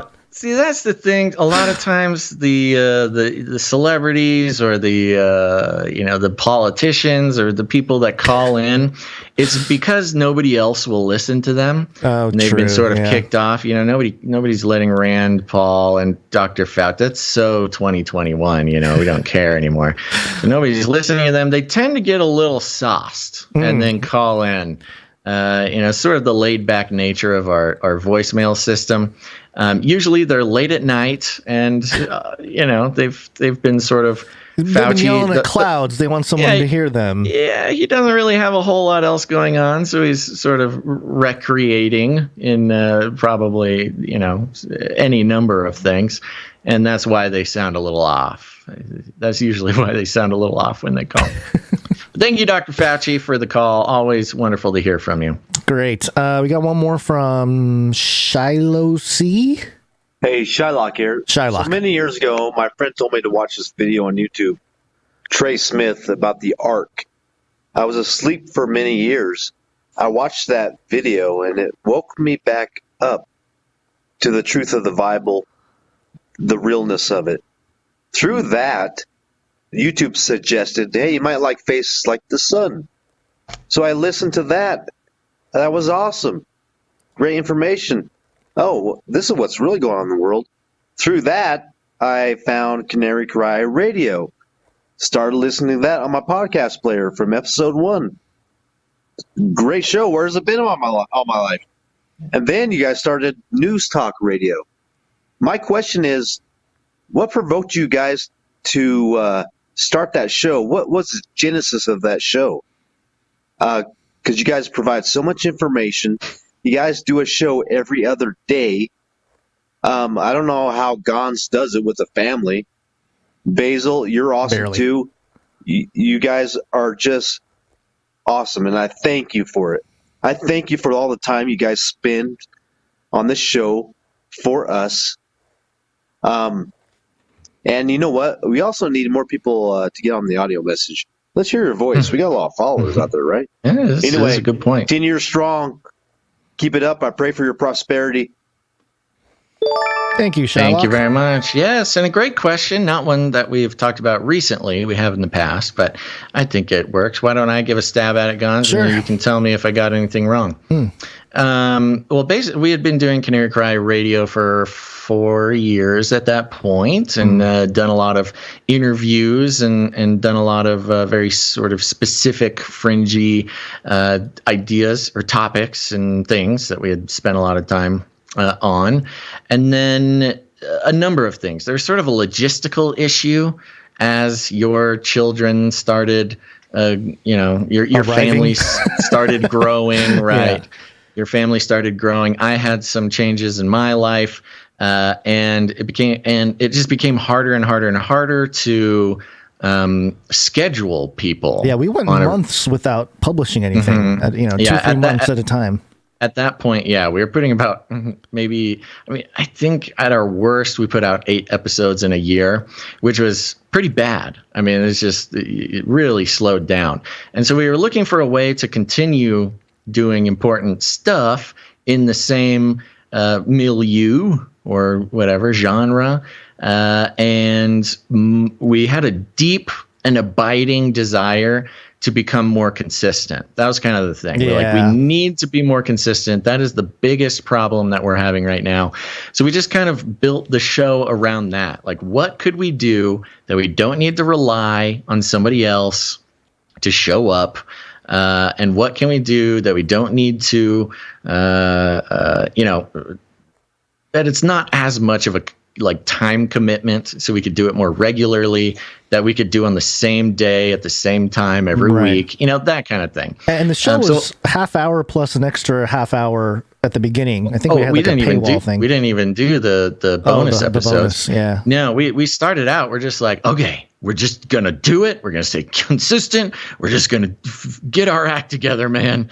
And so we chose 29 minutes because we could do 29 minutes. It's hard to be like, oh, we don't have time for 29 minutes. Yeah. So we did 29 minutes once a week. which was on basically the same format.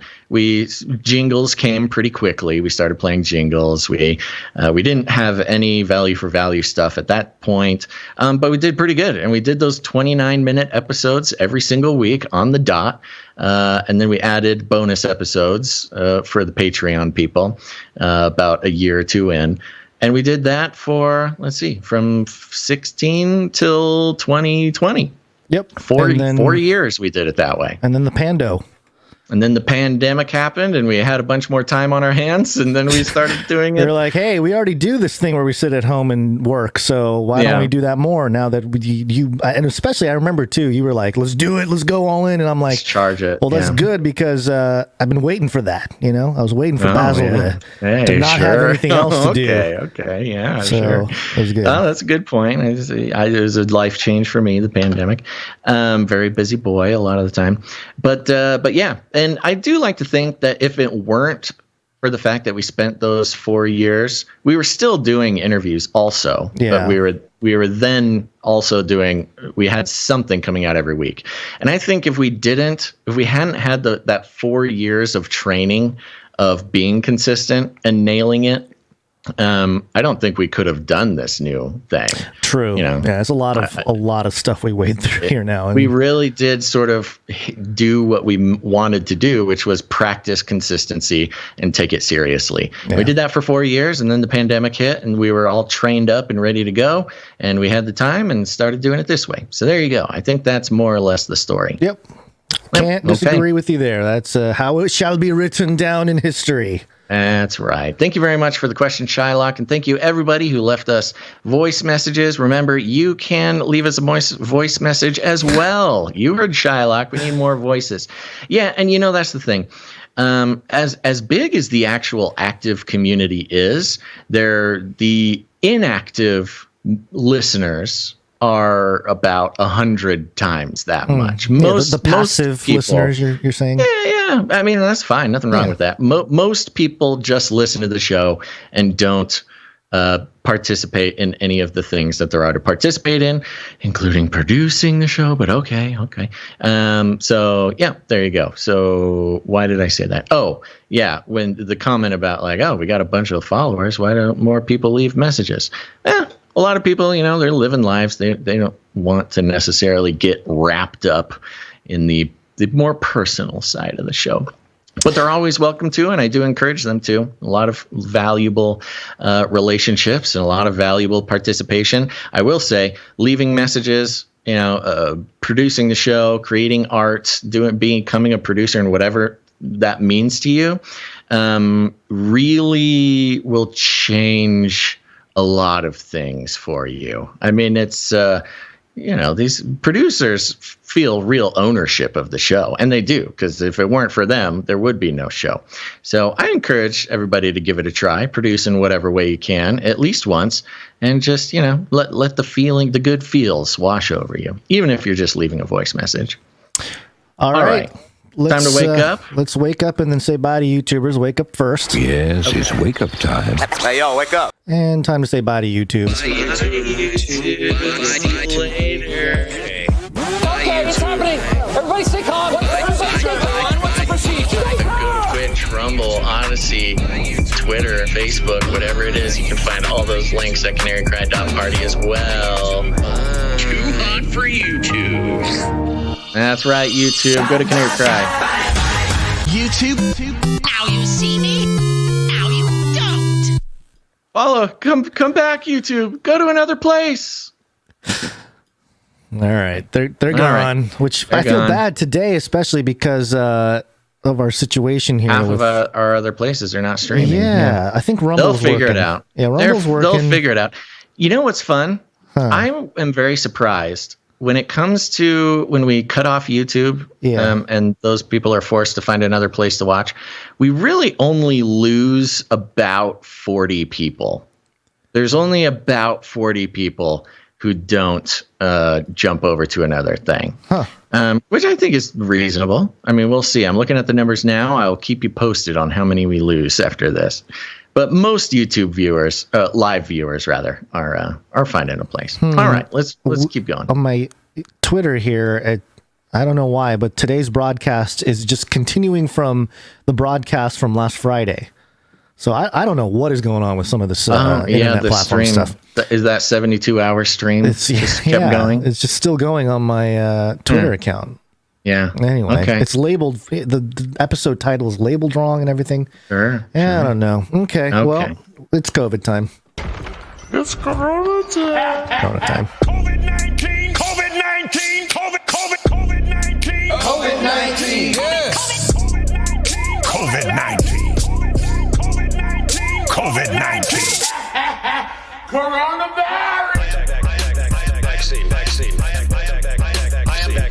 Vaccine. Number one way. So Yahoo this is News. fun. Yeah, this is fun. Yahoo News is mirroring Reuters here. And the headline is CDC reports fewer COVID-19 pediatric deaths after data correction. Oh, we're just going to correct. This one really, it makes me want to pull my hair out because we were really on this thing. I don't know if you remember the summer of 2020. I did a deep dive on all these World Health Organization documents, breaking down the reporting, breaking down supposed to report a everything. death, all that stuff. So this drives me crazy that a lowly podcaster can be more correct on some of this stuff than all this mainstream nonsense. Well, but what does it say? It's not even about being correct. Being correct. We were right. It's about I was right. Towing the line. Reuters was wrong. Okay. Whoa there, Nelly. Hey, we're not on YouTube anymore. We can say stuff like that, and it's not considered bullying. Yeah. We're not bullying yet. Bully Reuters. I don't think it's bullying, regardless. Okay, let me go. Let me continue. All right, go ahead. So here's the thing. All right, he's all fired up, folks. Let me tell you why.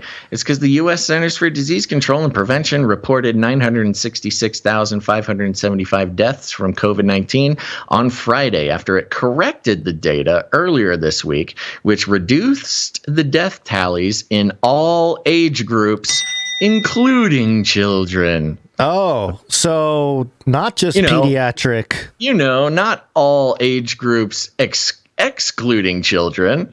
It's all age groups including children. And yes, the headline, of course, specifically talks about pediatric deaths, but it wasn't just for pediatric deaths. It was for all age groups. I love this little switcheroo that they do. And they give it away in the first sentence. The health agency, in a statement to Reuters, said it made adjustments to its COVID data tracker's mortality data on March 14th because its algorithm was accidentally counting deaths that were not COVID-19 related. Accidentally. Whoopsies. You are the one organization in our country charged with the very big responsibility of counting deaths and making policy decisions based on those deaths. And you're telling us you've been miscounting them in every age group all along. And I have like a visceral reaction. Like my body is like, yeah. I want to go let's back get to the some punching numbers. bags. The adjustments resulted in removal of 72,277 deaths previously reported across 26 states, including 416 pediatric deaths. Wait, the reduction. wait, hold on. Pediatric. Stop. The reduction cut the CDC's estimate of deaths in children by 24%. 24% to 1,341. So the total number of children who have died with COVID, by the way, not of COVID, this is the with COVID number. Mm-hmm. So this is leukemia children and, immunocompromised children and children who, unfortunately, very sad, of course, I'm not minimizing, were dying and would have died anyways, but they happened to get COVID also and counted their death was 1,341 deaths, which is 24%, a quarter less than what they had been reporting before. Now, of course, when you get into the conversation about children masking and shutting down schools and vaccinating and boosting again, children who are at risk of myocarditis, over 1,341 deaths with COVID, miscounted by 24%. It was just an insane number to look at. I mean, that is That is an outrageous margin of error, 24%. Yeah. Yeah. Okay. Yeah, I'm just trying to hold it in. Yes. Well, there's there's not much more to talk about there. It's a very short article, and the rest is just, they're meowing about COVID stuff. Still get your vaccine, etc. I remember in 2020, as we were reporting all this kind of stuff, and throughout all of 2021, I remember asking the question on this show. I wonder what the real numbers are. I wonder what, if we really parse out the data, what kind of corrections would be made, or at the time we were saying, oh, they probably would never make it public, or, they would probably wait till stuff is over or whatever. But, I mean, even I didn't think a 24% correction just in children. It's a huge margin of error. It's an unacceptable margin of error. What is it for the rest of? I guess it's smaller. They don't really talk much about it. They say they brought it down 72,000 in total. But again, I mean, they missed. This is not the first time that they said they've miscounted. By the way, this is about this time. This is about the third time that they've had data corrections.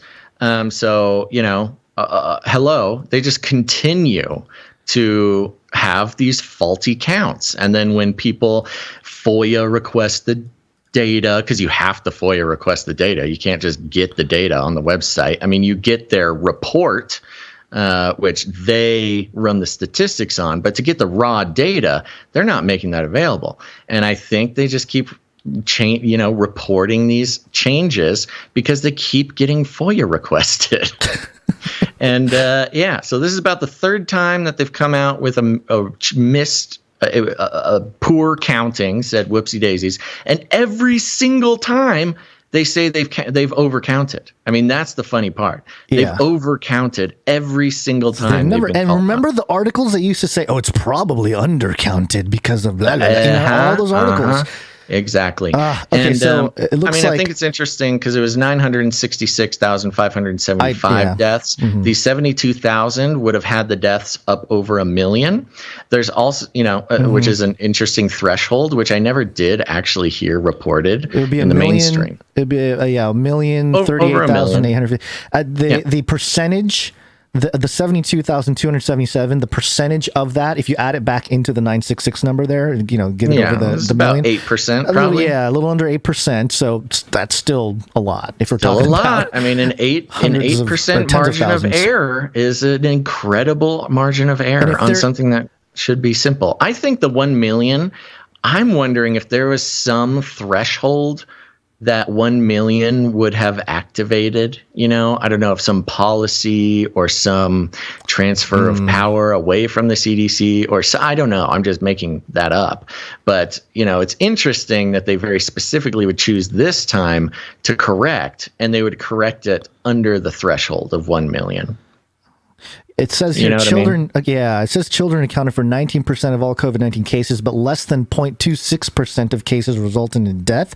But if you do the math, it's half of that. It's 0.13 or 0.14 in terms of the number of deaths. If you take that 1341 number, and don't do your own math. You have to trust the statisticians. Okay, you don't know how to lie with statistics. They're experts at it. So yes, of course they found a way to double the number. Just drives me crazy. All I do is get a calculator. I should get a. No, I should do it with You need a team and you need a paycheck if you want to get involved. Okay, let's keep moving then. Okay, what are we doing? You got me all fired up about this. I know. Okay, well, I know how to get you fired up. Apparently, a few other things going on here. Biden calls for. Wait, hold on. Let me start at dailymail.co.uk. The headline here: bit late for that, Joe. Biden urges Americans to stop seeing each other as enemies and in bid to heal COVID rifts over face coverings, vaccines, and school closings, as he says Americans can finally return to normal life. Yeah. Thanks, Now, Biden. this was published on the 1st of March. I think, wasn't this in regards to the State of the Union? But it was updated yesterday also. Yeah. So something was updated. Something was updated. I'm trying to find hold on. Does this say at the bottom of the? Usually at the bottom they give you I'm scrolling. Little thing. Scrolling. I mean, it's the Daily Mail. It is crazy how long these articles are. Oh, they got video clips in here from the State of the Union too, and so this is a whole. I mean, it's like a whole episode right here. Yeah, well, here's some of the updates. The U.S. has already experienced more than 900,000 deaths due to the COVID. Okay, so they got the right numbers now. Okay. They probably said over 1 million last time. Yeah, although the Omicron surge that ripped through the country late last year appears to be fating. Okay. Fating. All right. Fating. Good job. Total cases remain about 70,000. Let me see here. The Centers for Disease Control relaxed its mask guidance on Friday for areas that aren't experiencing high levels of infection. Yes, we do know this. BC rolled back up some of its restrictions. Mm-hmm. I'm not finding where the update would be. You know, I don't really think it matters. Part of this was under the pretense that Biden is asking for a reset of some of the conversation about COVID. And it's like, okay. But I think more interestingly than that, because we know Biden's, doing the thing there. I didn't realize that article was that old. Let's go to Market Watch here, because this is very interesting, given some of the things we've covered in the last couple episodes. MarketWatch.com headline, fully vaccinated will need fourth dose later this year. And new variant dubbed Deltacron detected in Europe.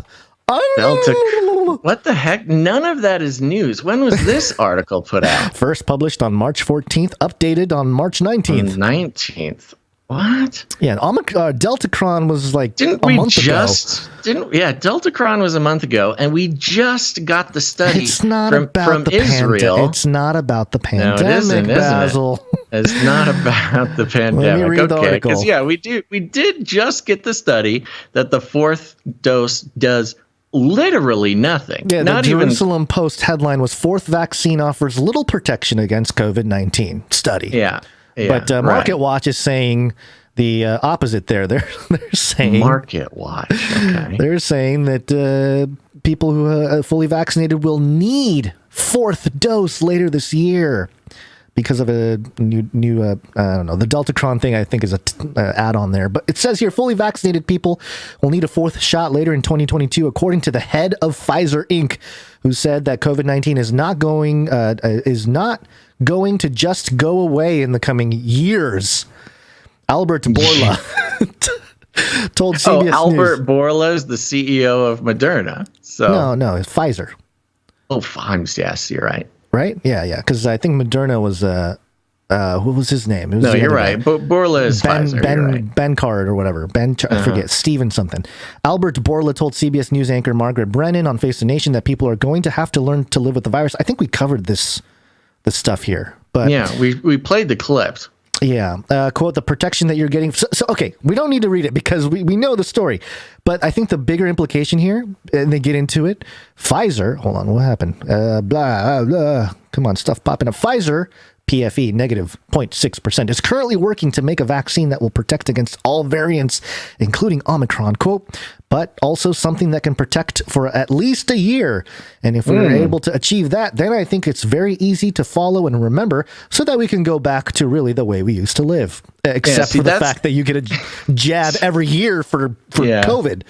And except for we basically already are living the way we live. Like, I don't know about you, Gonz, but where I'm at, it's like nothing. Everything's fine. So, like we've gone back. So the takeaway here is not so much about the vaccine or the pandemic. No, this is Market Watch. This is telling investors, hey guys, buy some Pfizer stock because look, we got the fully vaccinated, or don't sell your Pfizer, or don't sell. Good point. We have a fourth.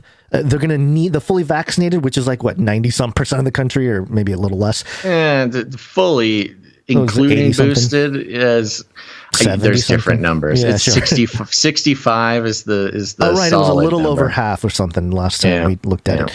Anyway, they're going to need a fourth dose later this year, which means. Cha-ching, cha-ching, money for Pfizer. So, hold on or buy more or whatever it may be. So this is a market report. This has nothing to do with the pandemic.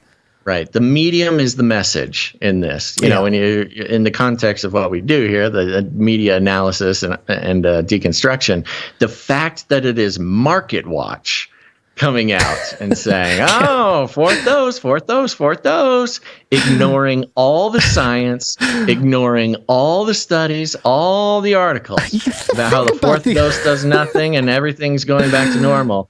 This is Market Watch reminding investors that they need to hold the line and, in fact, double down because we're going to make a mega vaccine that will protect against all. Think about the absurdity, though, and the timing. You know, you have Yahoo / Reuters saying, we're data correction, deaths are low, you know, all that kind of stuff. And then Market Watch is like, hold on to your Pfizer, buy more Pfizer, there's more shots coming. Well, and the fun part is that was an incredible ISO. Usually you start the show with an ISO of me, but that might have been, I might have. You're wow. Our little boy is growing up. I don't know what that means. So that's a bad sign. I just checked, and I'm not recording Audition. What a horrible, horrible thing. Oh, that is a horrible thing. Yeah. Well, good thing I'm recording, I guess. Okay, shoot. I lost my space in my own brain. What were we talking about? I think it's fun and funny, and our listeners will not be surprised by this, that the only outlet that is towing the line, that has been the line for 2 years, is the financial outlet. I think that speaks volumes to what the narrative has been based on all along. The incentives behind the narrative. The narrative has always, the foundation of the narrative has always been financial. And that's why when the world is getting back together, the world is getting back moving. Other important things are happening. Nobody's in the thrall of the spell, or at least significantly fewer people are. Putin started shooting rockets, and there's no time for COVID or masks, man. We got to get out of Ukraine. The spell is breaking. The scales are falling from everybody's eyes. The only outlets that are towing the line are the financial ones. I think it's so telling about perhaps what would have been behind the narrative all along, which of course is not a surprise to anybody.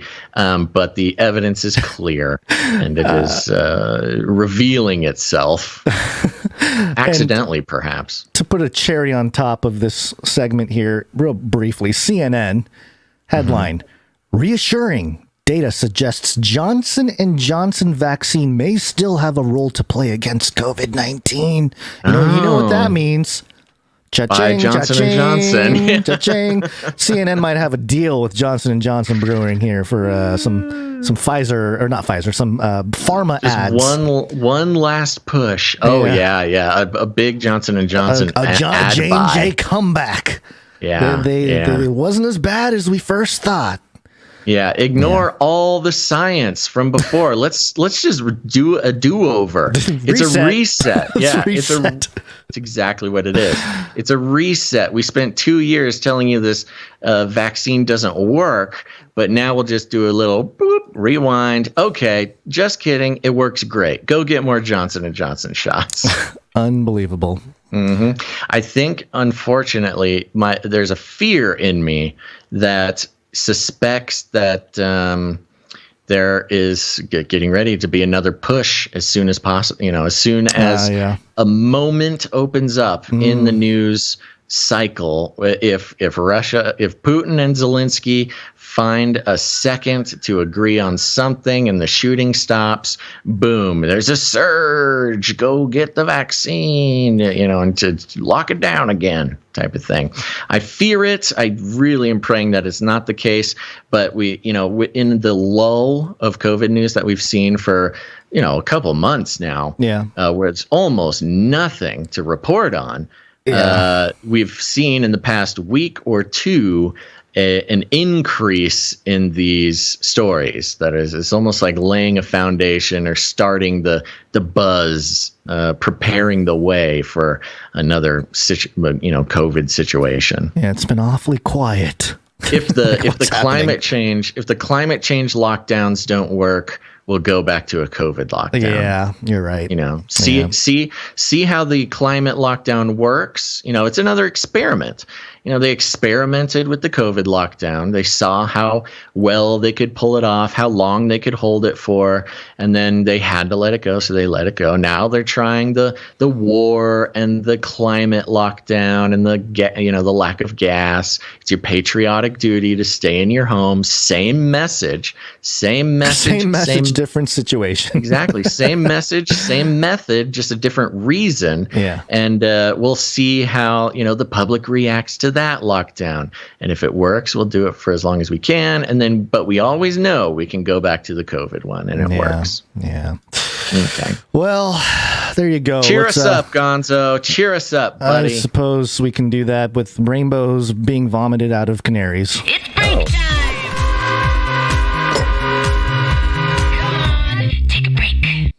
And for those of you just listening, that is I was going to say, video. for the podcast audience, that's a pretty crazy thing to say there, Gonz. Sounds intense, but if you are a viewing audience, you know exactly what we're talking about. Yes, we have Faylivern's animation of the break jingle there has Canary, Skull and Bones Canary vomiting rainbows and cats flying on burritos, and there's a lot going on in this little. Yeah, you'll just have to tune into the video. One of these days, we'll get our video podcast up and running. Yeah. We've had more and more requests for that. Apparently, it's a thing. Stay tuned. It's a thing now. Yeah. Yes, we have to evolve with the times. Just because we've been doing it for 10 years doesn't mean we can be like a staunch.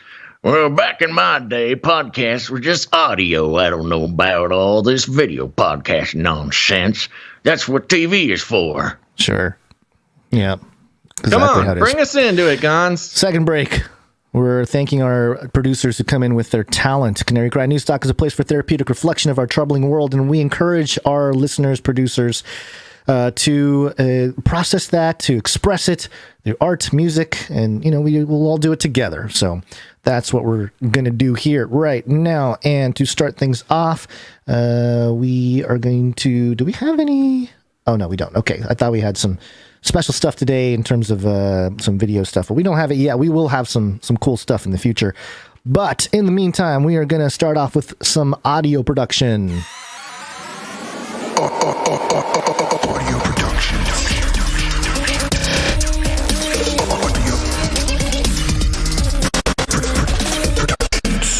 And to kick things off, we have a track here from Psalm 40. And he wrote us a note. Hey guys, I pray you had an excellent Sabbath and an exciting weekend. Sir Dove and I have been trying to synchronize an artistic collaboration for probably several months now. Hopefully today is our day. I present to you Habakkuk. Enjoy and God bless, and an extra blessing for Baz. Thank you. LOL. LOL. Is that hilarious? Is that like? Extra blessing, cred, but also, haha.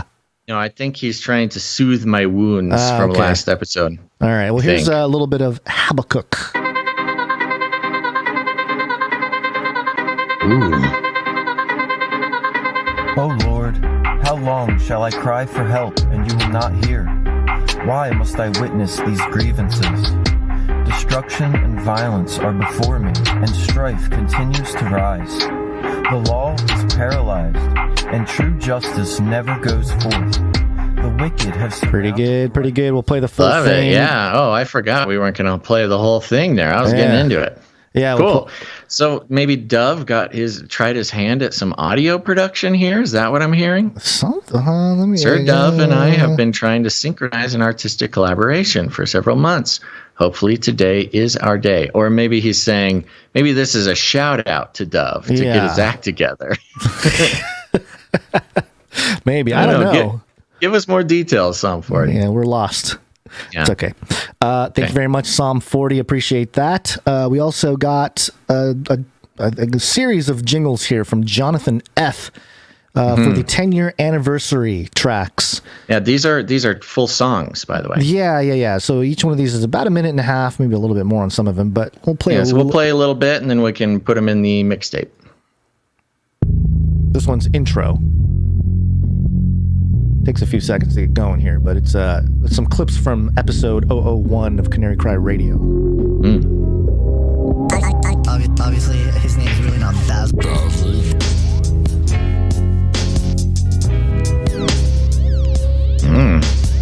Did the canaries actually cry, or did they just die? They would start by crying, I'm assuming, and then they would die. Our first conversation on air, Basil. Yeah, what a deep analysis we had there.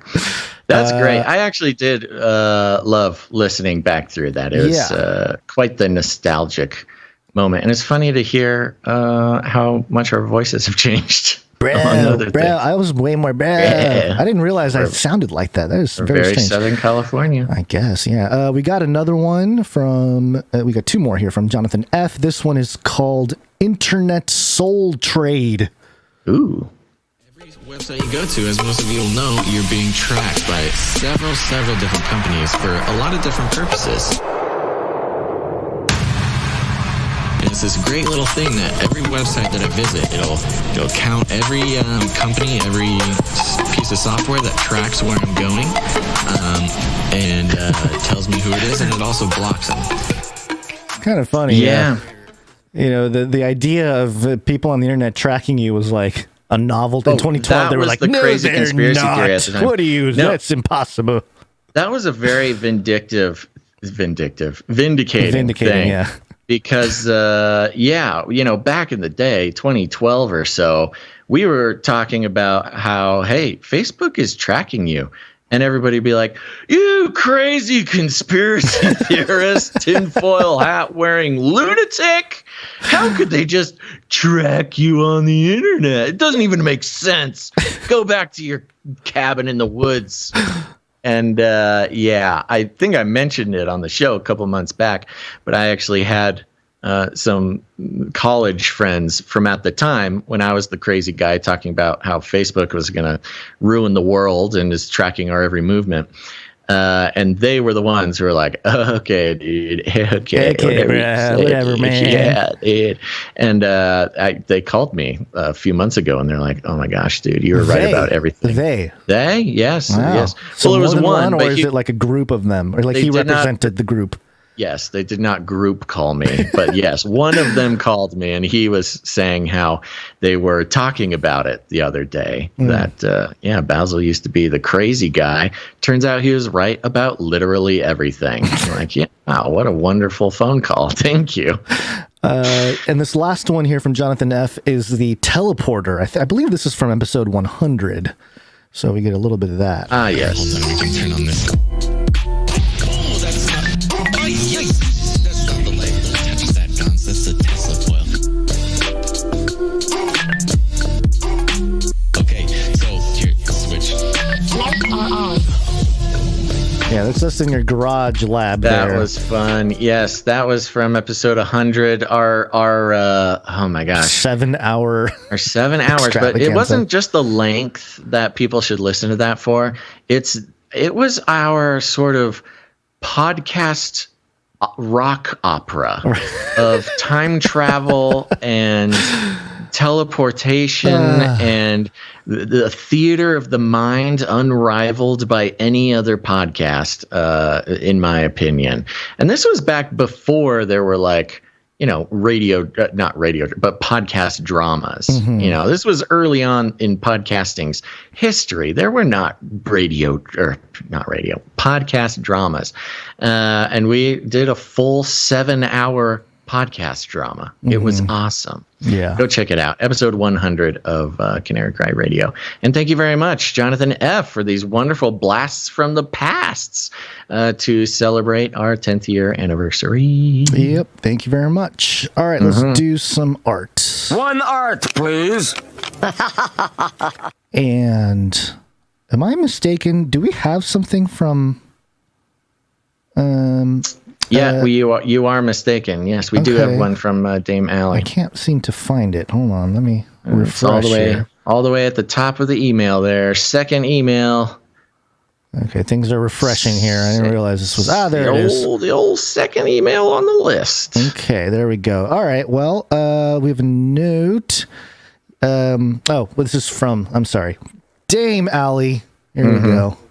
Oh, here we go. One RC, another one from Allie now. Here it is. Do you want to read the note real quick so I can download this? The note is short and sweet. It just says, yes, we can. Learn all about UFOs in 16 years. Oh. And as Gonz is pulling it up here, I will reveal the secret that it is an incredible pencil portrait of, you guessed it, Barack Hussein Obama.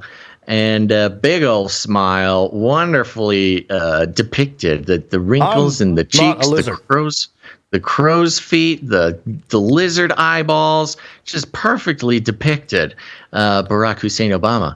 And yes, that's him getting ready to, well, at least teasing us with revealing the UFO documents that are hidden deep under the Barack Obama Presidential Library. But really incredibly done, Allie. Thank you very much. Thank you, Allie. Yeah, and again, the subtleties of the lizard eyes with this one. Squinting from the smile, you can really... That won't get you. You won't get censored with that. That'll slip right by the censors. Depends on the angle at which you check it out. Yes, thank you, Allie. Yes, thank you, Allie, and appreciate it. Next up, we have Sir Dove. One art piece from Dove. And it's Monday, so we get 2 art pieces from Dove. And this first one here, we have a note. Piece for this week's Bible artwork. I collabed with the homie Psalm 40 to get a couple of verses see what's from going his songs. on here. Okay, so yes, so Psalm 40 made the song. Sir Dove made some art to go with the song. Got it. The first one is for the track you guys played on Friday, 1 Peter 2. So honor is for you who believe, but for those who do not believe, the stone that the builders rejected has become the cornerstone, and a stone of stumbling and a rock of offense. And this one is very cute. Did I get the right one here? Hold on, I just double checked to make sure I got that. One with the stones. Yep, there it is. And it's a pile of, it's like a demolished house, like in a packed neighborhood, so a pile of bricks and cinder blocks and things, and it says up top, the stone that the builders rejected has become the cornerstone, and there's a cute little stone, a cute little cornerstone just doing a little dance, and on the side of the stone there's a cross etched in it. Behold, I am not able to read this. I am laying in Zion a stone, a cornerstone chosen and precious, and whoever believes in him will not be put to shame. There you go. Thank you very much, Sir Dove. And that was from the 1 Peter 2. From Friday's song. Yes, right. Okay. And then this other one is from Habakkuk 2:3. Behold, his soul is puffed up. It is not upright within him, but the righteous shall live by his faith. Hope you guys like them. Keep doing what you're doing, and I'll keep praying for yins. And here we have a brick wall with some blood droplets, cute little cartoon blood droplets coming down. And it says... Ooh, it's got to turn it sideways to read this. But the righteous shall live by faith. In all sorts of very cool fonts there. Thank you very much, Sir Dove. And look at that. We've got producers working together. It's the only way the show happens, folks. Very cool. The art and the audio are combining. Well, you were, when we put together the Canary Cry mixtape on SoundCloud, you were asking about, images for each of the songs. And I was like, I don't know, man, let's just put them on there.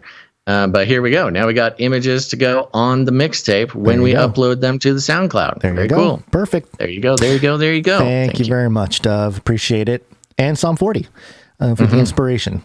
We got one from Mr. Jag today as well. Good to see you, Mr. Jag. And whoa, this one's crazy. More alien depictions. Oh, you're gonna have to take this because I had a browser issue. All right, so we have a bald, female-looking, alien-ish individual here. A head. The eyes are very, almond shape with some green electrical veiny thing going on with some red lips. You're killing me. You're killing me. I'm dying inside. Please, Lord. I will read the text. Load the browser. Yes, read the text, please. Who do you think you pay tribute when hating another person? Think again. Canary Cry Art, and then there's more here. Jesus commanded, love one another. John 13:34. I think I'm reading these correctly. Love one another. John 4. It's just every time he said love one another. Yes. Or brotherly love in Romans. Which is many times. Many times, yes. And he sort of etched out all of them from Scripture there. So there's 1 Thessalonians, 1 Peter, 1 John 3, 1 John 3:23, and it goes on here. The love of money. I see what's going on will here. Grow cold, be different. Jesus comes soon. Yeah, okay. So yeah. I wonder if this. You should head over to the email, see if he left us an email. He has done depictions of aliens and sort of demon creatures that either he has, other people have seen or he has seen. And yes, it says here, who do you think you pay tribute to when hating another person? Then it has this sort of demon alien looking scary woman and a little arrow. It says, pleased to see humans hating each other. So when you hate each other, you are paying tribute, not to Jesus, who says love one another a bunch of times, but to scary alien woman and her whole family. The only thing Mr. Jack said in his note is another difficult to draw. So the love of many will grow cold, be different. Jesus comes soon, but so as the great deception. Took 5 attempts to draw this face. Yes, a very spooky face. Thank you very much, Mr. Jag. Thank you, Mr. Jag. One more thing here from Lloyd V. Oh boy, Lloyd V. Always coming up with the crazy deep I will fakes. read his note while Gonz is trying to stall to pull up the thing. Dear President Gonzo Zelensky, thanks for being such a cool dude, for fighting with the people of Ukraine. You are totally not a shill. Your warrior-like qualities must come from your Japanese roots. You are truly a beautiful man. I have a wife, though, just saying. Thanks for the great video. From Russia with love, Vlad. Oh, so this comes straight from Vlad. Yeah, we got a video of Zelensky with my face deep faked onto him. He took the cue. He took the cue and deep faked Gonzo Zelensky. Oh my gosh. Ви росіяни. Зараз ваші військові розпочали війну. Russians, now your army has started the war in our country. Explosions. I stay in the government quarter along with everyone needed for the central government to operate. We are all here to defend our independence, our country, and we will continue to do so. Glory to Ukraine! There's an ISO for you. Oh my gosh. Gone screaming glory to Ukraine. Very fun. Thank you. Yes, and it was like a series of all of his his PR. All his videos, all his social media videos, all of his PR videos. And Gonz, your face is on all of them. See? Deep fakes. You can't trust them, folks. Gonzo is Zelensky the whole time. You got me. You got me. Thank you very much, Lloyd V. Thank you. Okay, let's do some microfictions. Microfiction, yes. Microfiction. Microfiction. And we kick it off with Wrong Smash.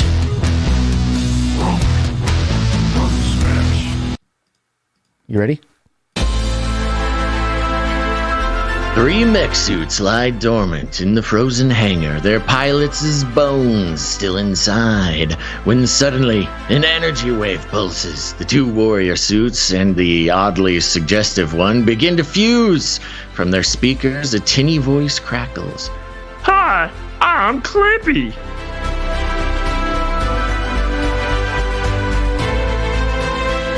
I was not expecting that voice from Clippy. Clippy's back. Clippy has resurrected from the hive mind to inhabit some lone, mech suits with that no longer have human pilots. Instead, the original, debunked, cast aside Microsoft word processor AI has come back for revenge. Thank you very much, Runk Smash. Thank you, Runk Smash. We got one from the Sentinel here. Yep. And just wanted to mention that we got his note and appreciate that. Thank you very much. And you ready for the epic? Yes. The initiation begins.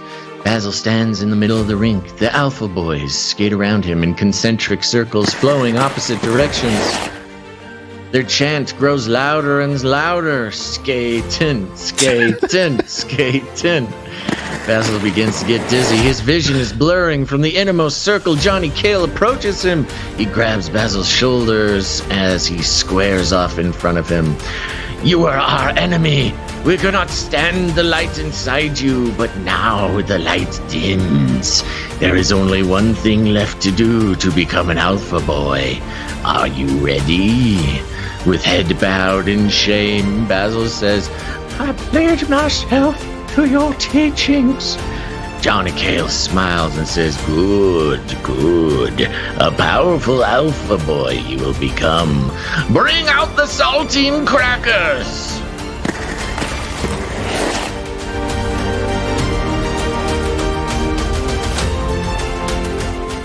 Dejected Gonz, the lies of his sensei have driven him to making oaths. Will he make it out alive? Will the light inside him shine once again? Tune in next time. Thank you very much, the Sentinel. Thank you, the Sentinel. I sure hope so.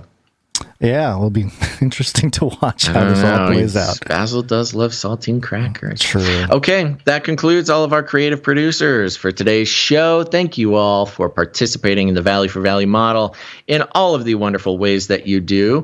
Gonz, before we wake up, we did get a very special note that I think we are to read. You know, here's the thing, folks. When you send us notes in the email, you need to tell us if this is to read or not, but I'm deducing that I think so. Let's hit the producers jingle if you can, if you got that laying around. I do. Didn't play. Okay. Why didn't it play? Oh, it's not playing. Okay, well, let me try to do it here. Let's go. Producers, assemble!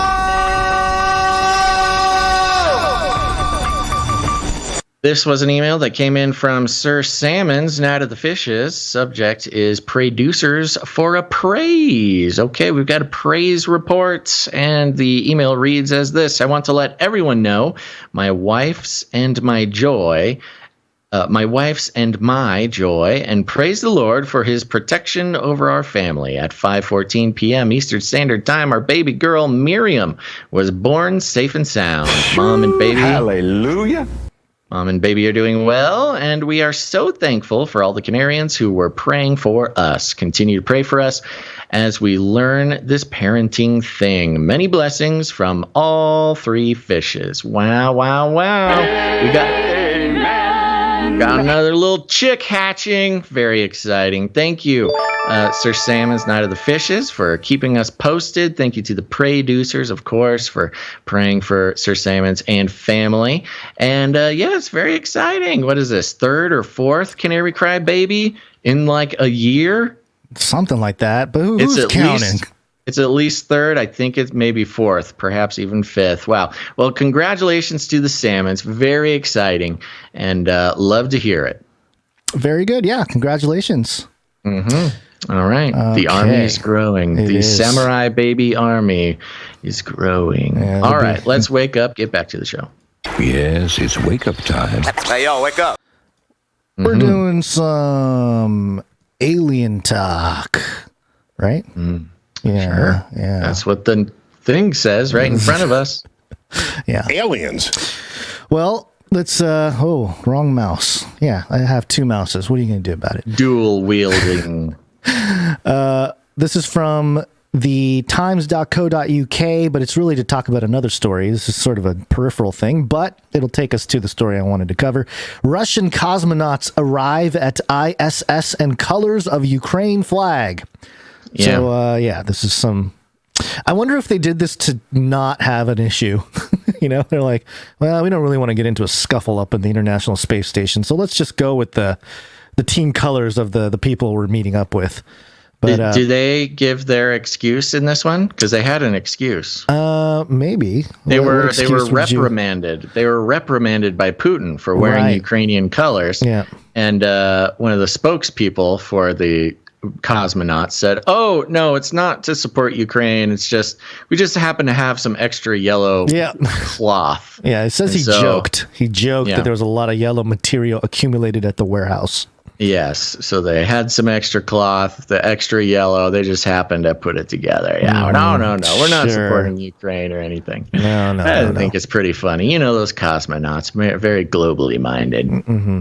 Well, I wonder if these Russians saw this UFO that is being reported on dailystar.co.uk, your source for absolute true things. Truth.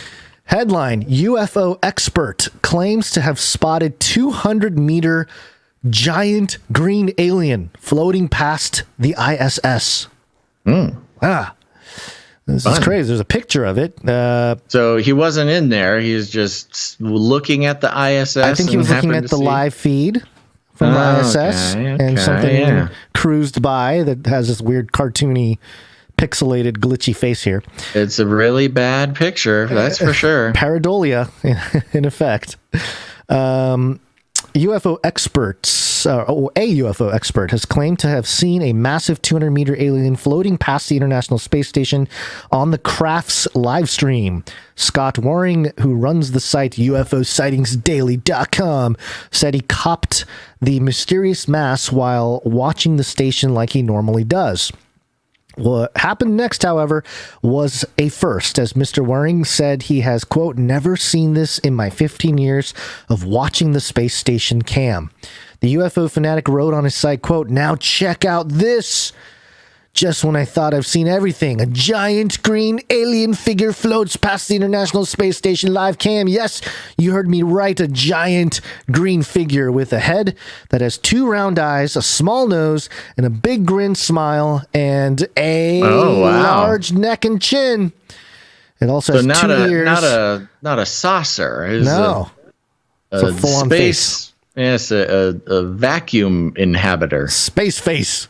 Space face. Love Both it. the same size, but also like a monkey. More like a monkey than a human. Racist. Well, a quote, a neck attaches to the head and goes down to a huge body. Yeah, I'm sober, but really... Fat phobic. I like how he says he's sober. Yeah, I'm sober, but really, what the heck is going on? I've never seen this in my 15 years of watching the space station cam. This is strange. I have no explanation for it. What you see is what it is. The space station is about 109 meters across. This alien figure is at least twice that at 200 meters. Wow, if this is an alien entity, it's godlike in size. But hey, at least it's smiling, which tells me it's in a good mood. And it's looking right at the space station, watching is this just reposting his blog or what? This is an infrared camera. It seems like a Telegram chat, like a collection of messages that he sent or something. This is an infrared camera, and I have said for decades, if you want to catch a UFO, use an infrared camera. It cuts through any cloaks of invisibility. Don't believe me? Look at the eye. Or he keeps going, but yes, you. This is a new one. We've seen plenty of UFO flying saucer things, but to have a creature, a living creature bigger than the space station, just come floating by and smiling, taking a form that is, I would probably describe that as sort of indiscriminately vague and kind of cartoony.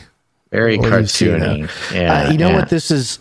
It sort of sets us all up to have this UFO conversation in sort of spiritual terms. Like, yeah, they're spiritual beings and they kind of appear in the physical world through, like, people talk about how a volcano erupts and you see the smoke and you see the entity in the smoke, or stuff like that. So it just kind of gives credence or is along those same lines where it's like, all right, something passed by.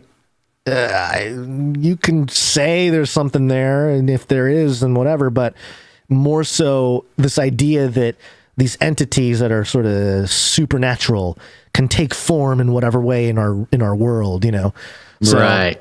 I mean, it's really even an extraordinary claim, even for ufologists, the world of ufology. Yeah. But okay, well, there you go. He's just sort of a jolly green giant floating around up there, sending good vibes. But the thing that's interesting, they don't have to be biological beings walking around on Earth. They can be They can be kind of like ethereal, and they only appear to us through these, massive, 200-meter long cloud of dust in space because on the thermal imaging camera. Thermal imaging because they're decloaked or whatever. So that's how you see demons in thermal imaging. It's a lot of presuppositions to get to the conclusion. A lot going on there. I'm sure he got a lot of clicks on his website after that. I think this is going to work out quite well for him. Daily Star is doing that too.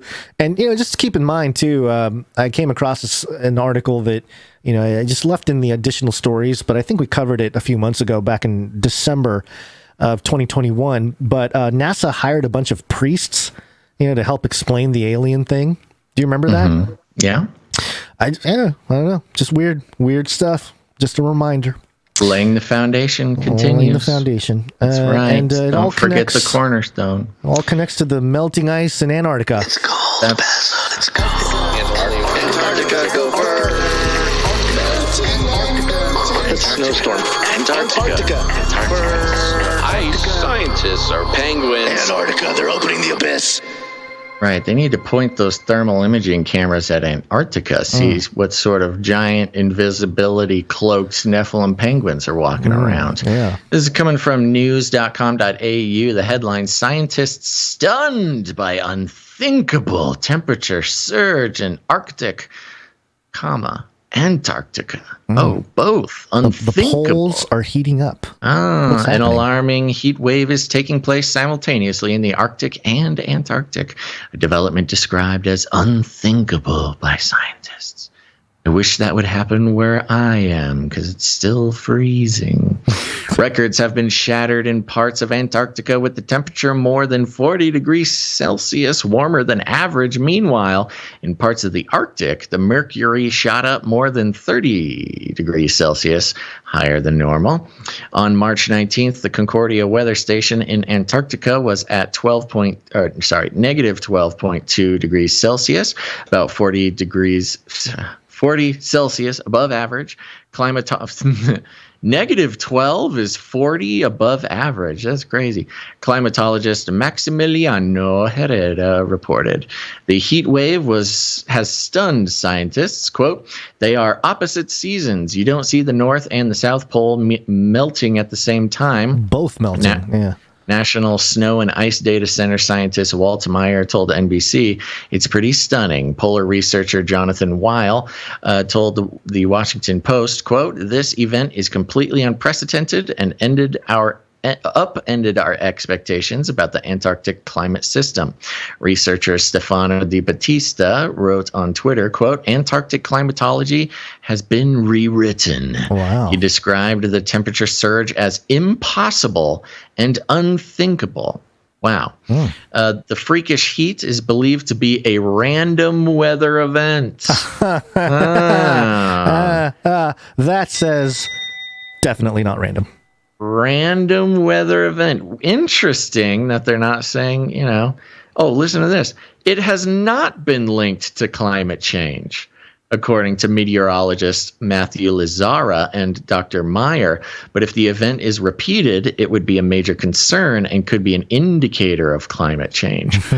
What? What in the world does that mean? Why would you pass up the opportunity to just call climate change? They're not ready yet, man.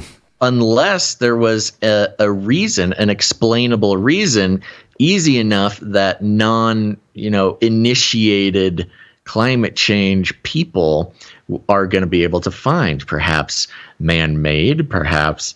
I mean, if it's never been seen before, you think maybe there's some nukes. We got nuke testing going on. We halted our nuclear tests during the Ukrainian crisis because we didn't want Putin to think that we were threatening him. What if they just took the nuke down to Antarctica, just set it off down there?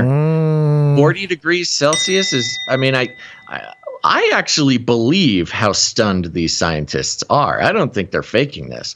I think this is unprecedented, unthinkable, unimaginable 40 degrees in a day thing. And I mean, okay, what would do this? Yeah, maybe testing a nuke in some place that they usually don't test. The hollow Earth, the entrance into the hollow Earth. Maybe I mean, even if it's not. Even if they don't blow it up on Antarctica, which would be a great place to blow it up, because nobody's like scanning that for military, movement with satellites or whatever. Let's see here. Has not been linked to climate change. The Arctic has warmed at about twice the rate as the entire globe over the past 30 years, which has been widely blamed on climate change. The Intergovernmental Panel on Climate Change says the polar regions are being increasingly impacted by climate change. No kidding. Let's see. Hammer, meet, nail. It is projected that Earth's surface temperature will rise 1 point, and they just go into a bunch of generic climate change info. They go. They talk about a 40 degrees Celsius. Now, this is Celsius, Americans, which is more. I can't do the math, but it's a really, really, really big change in Fahrenheit. And they're like, oh, no, this can't possibly be climate change. This is random. It's just a random event. But while I got you here, let me talk about climate change a whole lot, even though I just literally said that this wasn't climate change. Let's see. The IPCC is set to report its next findings, mostly focusing on mitigating climate change on April 4th. It's all about climate change for the next 8 paragraphs. That's funny. It's probably because the scientists looking at this were like, well, no, there's nothing saying it's climate change yet. It's just weird that it's and the rest of the people are like, nope. Climate change. Climate change. The climate change people said it was climate change, so it must be climate change. I don't know, man. I think maybe something's going on. I think somebody set off a nuke, maybe in the wrong spot. Maybe it was in Antarctica. Maybe it was in the ocean, off of Antarctica. Weird how it's both poles, it's both though. Poles, which means maybe something on the inside, Maybe, depending on the cosmology. That's true. Maybe a little. They did an inner Earth. Hollow Earth test, and the heat blasts out the poles. Or maybe the war in the Hollow Earth. There's a Hollow Earth war. Yes, it could also be a HARP thing. An ionosphere heating. They just aimed the HARP at the poles. Whatever the case may be, hello, an unprecedented, unimaginable, impossible weather event never before seen on Earth. Right after we get obsessed with Antarctica and figure out that it's the center of the New World Order system, and the elites are switching their, resource collection and geopolitics to focus around Antarctica, and rich white liberals get to go take adventure vacations down there. $70,000 to go experience complete isolation. $70,000, yes, for a luxury Antarctica visit, and suddenly, out of nowhere, it heats up a couple weeks later. I don't know, man. Again, when you add all this together, it's too much. It's too much, man. It can't be random. They found the COVID sample in Antarctic soil from the Chinese lab. I mean, come on, folks. What was the story from what was it, last episode? The booze cruise heading down there? Yes. Oh my gosh. We can't have it cold, wonderful man. timing. Yes. We got a spring break. Yes, the influencer booze cruise with, what was his name? Bob Box. Oh, I forget his name. I gotta look it up. I'll find it. Great. Yeah, it's in our document there. Go find it. Yeah. I mean, and what perfect timing as well. Maybe they're trying to kind of. The booze cruise is there. The influencers are on board. They've got a great internet connection.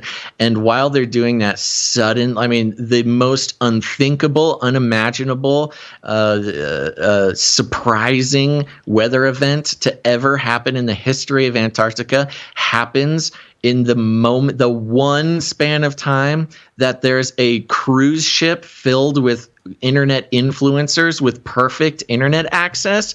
What a convenient time to record a never before seen change in Antarctic temperatures. Impossible, unthinkable. Good thing we just happen to have 400 cell phones with perfect internet access. And, a slew of scheduled live streaming events to talk about Antarctica by popular internet influencers. Really good timing. Love it. It's Bob Swan. Bob Swan. That's I'm Robert Swan. Robert Swan. But you could call me Bob Swan. Yeah. Yeah, that guy. He's leading the expedition. So, I'm totally buying it. And they're going, remember, to understand climate change. That's what I'm All saying. about climate change. It's the whole point. It's the whole point of the cruise it's not just understand, it's a media tour. Yeah. It's a media tour for internet influencers to have 24/7 stream from the coldest place, which perfect is now live streaming. All the influencers are there to push the agenda, and boom, you get the warmest it's ever been. I don't buy it, bro. Of course. I mean, I buy it, but yeah, something's happened. What if they're planning to sort of something's going to melt and something, either a ancient structure or something like that, and these influencers all are streaming, and all of a sudden there's stuff oh my gosh, there's a pyramid island never before seen, right when they happen look at those giant penguins flying UFOs with swastikas on the side. I know and just on Friday was the big story about the Ukrainians, right? They're stuck trapped there. Yeah. So you get the influencers down there, you gain attention, you get the news cycle cranking on Antarctica because there's Ukrainians stuck down there, and everybody cares very much about that. And then boom, 3 days later, set off the nuke, or you charge up the ionosphere using HARP. Create an unimaginable, unthinkable event. Everybody's paying attention because of the Ukrainians, and the live streamers are there to catch it all and to distribute it to mostly young people who are following these influencers. There you go. You've got a 9/11 event captured, live streaming by Bob Swan and his teen scientists. I'm just saying, man, it's too much. Yeah. It is too transparent. It is so easy to see.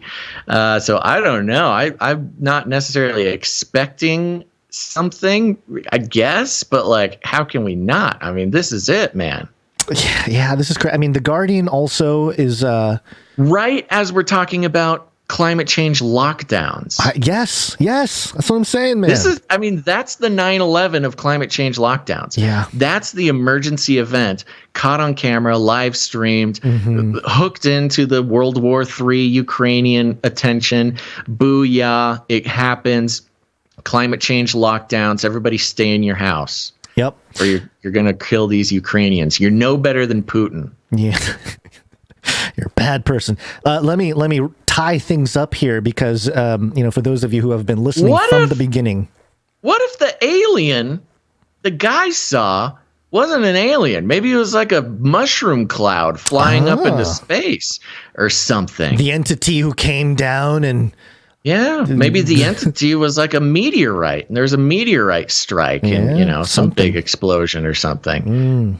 It could be all kinds of things. We are coming up with, people that are writers, storytellers. They should just listen to our show to get ideas for plots. Name another podcast. Name another podcast talking about this. Email me a podcast with a link. I want to hear if any other podcast in the entire world is talking about this stuff.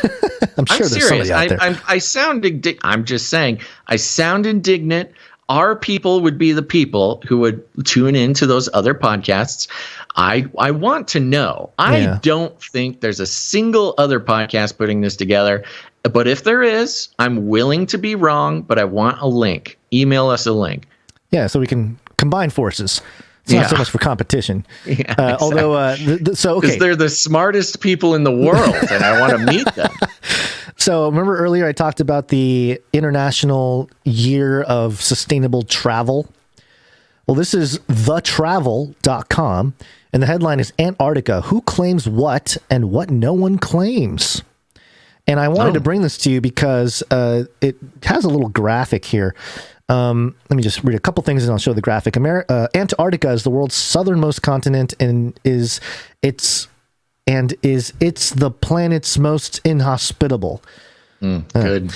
It is a continent devoid of permanent human habitation, with most of the people who are there being scientists and support. There are at least 7 countries staking claims to this frozen wasteland, and others, like the United States, reserving the rights to stake a claim. The United States has a reserve. They have a reserve the rights thing. For those who can afford, those who can afford it, is a very rewarding experience. Blah blah blah blah. Okay, so there's a graphic here. Political claims of Antarctica, and it shows the continent, and then sort of a kind of like a pie graph that shows the regions, like what country owns what region. It's kind of like a pie, like if you divide it up as a pie of Antarctica, and almost the entire eastern side is owned by Australia, right? Which, if you talk about the lockdowns, looking at the behavior of the government. Let's just talk about it that way in terms of Australia. Maybe there's a reason. They need to know how complicit their population is. There's a little slice of France within the Australia region. New Zealand has a chunk, although it's very small. And then Norway has most of the northern segment. UK has a little tiny sliver. Argentina has a good chunk there on the Pacific, or the north. West. Chile has a slice, and then there's a chunk here labeled West Arctica. Yeah, it's a cool name. It is a cool Sounds name. like a Game of Thrones realm. West Arctica. I'm the Lord of West Arctica. Yeah, and let's see, what was it? This article is kind of long, so I don't want to go through. So what's the point? I'm not understanding. What's the... I didn't see a U.S. section. We just reserve the right to take it from anybody else. That's kind of what I'm wondering too. Or West Arctica, I guess maybe might be ours. West. Hence the treaty. So it goes through the whole thing about the treaty, and then it says the treaty itself was only valid in 1/4 of the UN member states, and less than 5% of UN member states have agreed on the borders depicted on this map. Yet still many express their doubts that the West Arctian claim is at least as valid as the other nations' claims. So, see, this is even like... So we're not doing anything with it. We just reserve the right to use it. All this is like, it's like early stakes. So nobody is in control of West Arctica. No, I mean, I not just West Arctica. It seems like all of these regions aren't exactly fully. Yeah, no, they're not inhabited. They're not inhabited. They're sort of the agreed upon claims. But if nobody's got a claim to West Arctica and nobody's there, as a great place to set off a nuke or some sort of climate change extreme warming device. Yeah, let me read this here. Get Bob Swan over there, man. He's on his way, trust me. Check it out, Bob. Most of what's going on in Antarctica today is therefore regulated in multilateral agreements for very specific areas of research and environmental protection. Our mission is to ensure that at least our proud nation's territory will be protected from all sorts of natural exploitation, even in the future. This includes, but is not limited to, supporting the claim of His Royal Highness Grand Duke Travis for the territory of the coldest nation on Earth, the Grand Duchy of West Arctica. What? Who is saying this? The Glacier Baron. Are you doing a silly thing? Is this in the article? This is in the article. Who's the Glacier Baron? Some guy on Instagram that apparently is... he's just making a claim. He's making a claim to like West anybody Arctica. Can make a claim. Okay. Well, there we go. There's where we make our claim. But I'm looking at his Instagram. He's only got 420 people following him. He's got he's got a seal, a shield crest thing going on. We have a seal. I know. We can claim. He's making, he says Barony of P.I. West Arctica. His lordship, the Count of Sealand, Baron of Pine Island. Canary Cry Roundtable needs a place for their annual meetings. I think And I think we have a case. We can make a case. We pay more attention than anybody else, so surely they'll just let us kind of swoop in there. Yeah. I just thought it was an interesting little graphic here to look at all the nations that allegedly I did not know it was that laid out. It literally is a pie graph. It's a pie graph. It's just like it's coming out from the South Pole. It's just a straight line in a direction is like the edge of territories that are claimed. I like how France has like a little pizza, like a really thin pizza slice. Yeah, well, so does the UK. No, it's a baguette. It's not a pizza. Sure. Hello. Yeah. Well, okay. Well, cool. Good. Well, we'll make his claim. That's what we're here for, folks. But think about the Argentina and the oil conversation, you know? Well, they're one of the gateway cities. Yeah. Is the thing. Argentina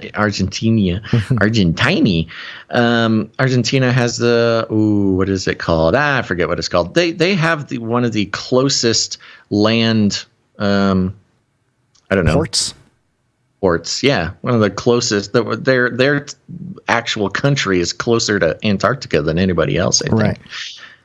But you're right. Going back to the Great Reset, the global port system that will become, what do they call it? Gateway cities to Antarctica. Cities, yeah. Argentina. There was the one in South Africa. Of course, you've got Australia, and I think there's one other that are sort of poised to become like mega cities and prosperous because of the shipping of the resources out of Antarctica.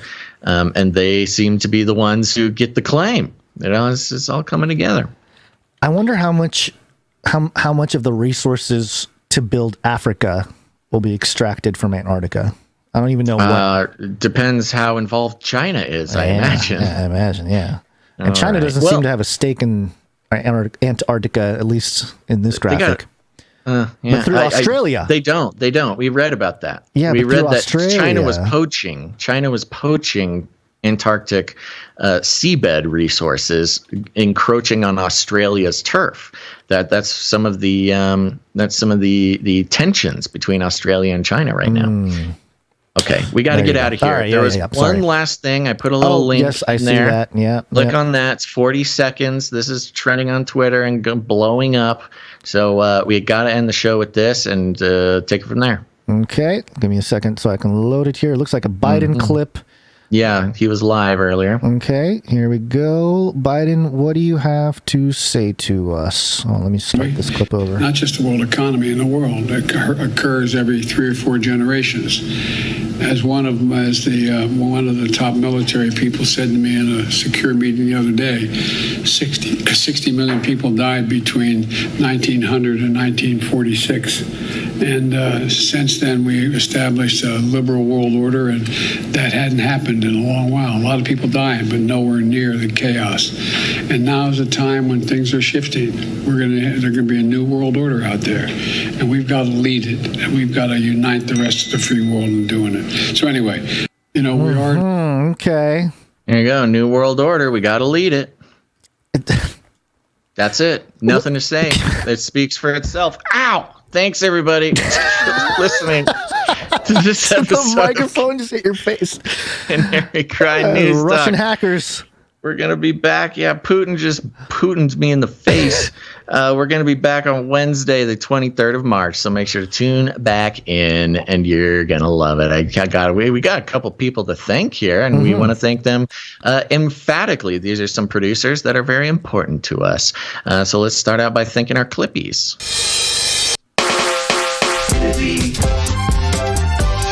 Clipping all those videos.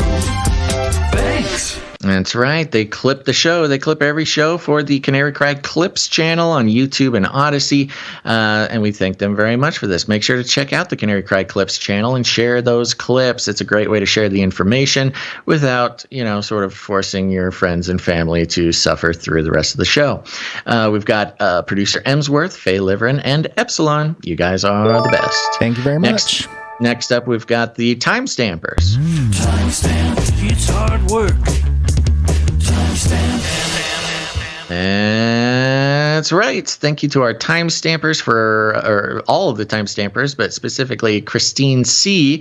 for the timestamps for Friday's show. It's hard work. And I'm so glad you guys are helping us with it, because there's no way we would do it ourselves. And it's very valuable across the board when it comes to Canary Cry content. You're the best. Thanks, Christine. Thank you. Head on over to CanaryCry.Meetups.com. Canary Cry Meetup. We have the Canary Cry Meetups over there at CanaryCry.Meetups.com. There's a few there scheduled now. See if there's one by you. The Washington meetup happened this Saturday, waiting for a meetup report there. But every third Saturday of the month, there's the People Zoom meetup and also the EU Zoom meetup, if you'd like to connect virtually with some other Canarians. But we also have meetups coming up in Pennsylvania, in East Texas, in Southern California, all over the place. Go to CanaryCry.Meetups.com, check it out. And if there's not one near you, put one on yourself. It's easy. And if you build it, they will come. Mm-hmm. Yep. All right. See you at the meetups. CanaryCry Meetups.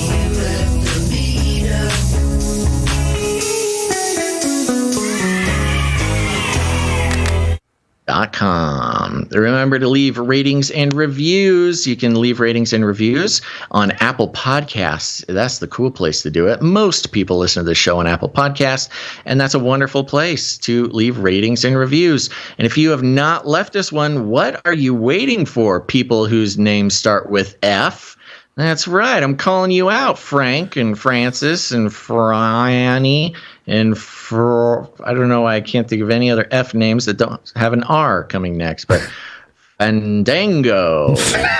This is where you bought movie tickets? That guy? Thank you, Fandango. Somebody's named Fandango, and they Faye sure Liverin? has. Actually, Faye Liverin. I'm sure she has, but Faye, you can do it again. Starts with F. Fauci. Fauci. Dr. Fauci needs to leave us one. Saint Francis, yeah. Pope Francis, and Dr. Francis. Yeah. They all need to leave us It's some all reviews. Yeah, if your name starts with F, this is your week to start leaving us reviews. You can do that on Apple Podcasts. Felix, go to applepodcast.com, or no, don't even do that. Go to the Apple Podcast app on your phone. It's a purple icon. Click on that. Search for Canary Cry News Talk. Leave a review. It's very important. Hundreds of new people find the show every week when we get 5 or more reviews. But don't take it from me. Take it from Gonz's grumpy uncle. Yes, Fujimoto. Oh, that's not the right one. Fujimoto. Ugly, horrible person. You must leave review on iTunes. And if you do not, you are ugly, horrible person. You bring shame to family. That's ugly, right. Horrible person. Being chilly. And if we get 5 or more by Friday, you know what'll happen. Ooh. Ooh.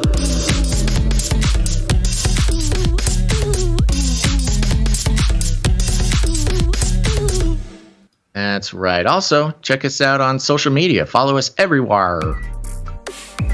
Yeah, that's right. Go post some links, baby. Tag us and stuff. Let us know you're out there. It's really helpful just to have that kind of interaction. Again, it's all about those algos, my man and my womans. We need to get those algos going. Post our links to the Canary Cry clips. Tag us and stuff.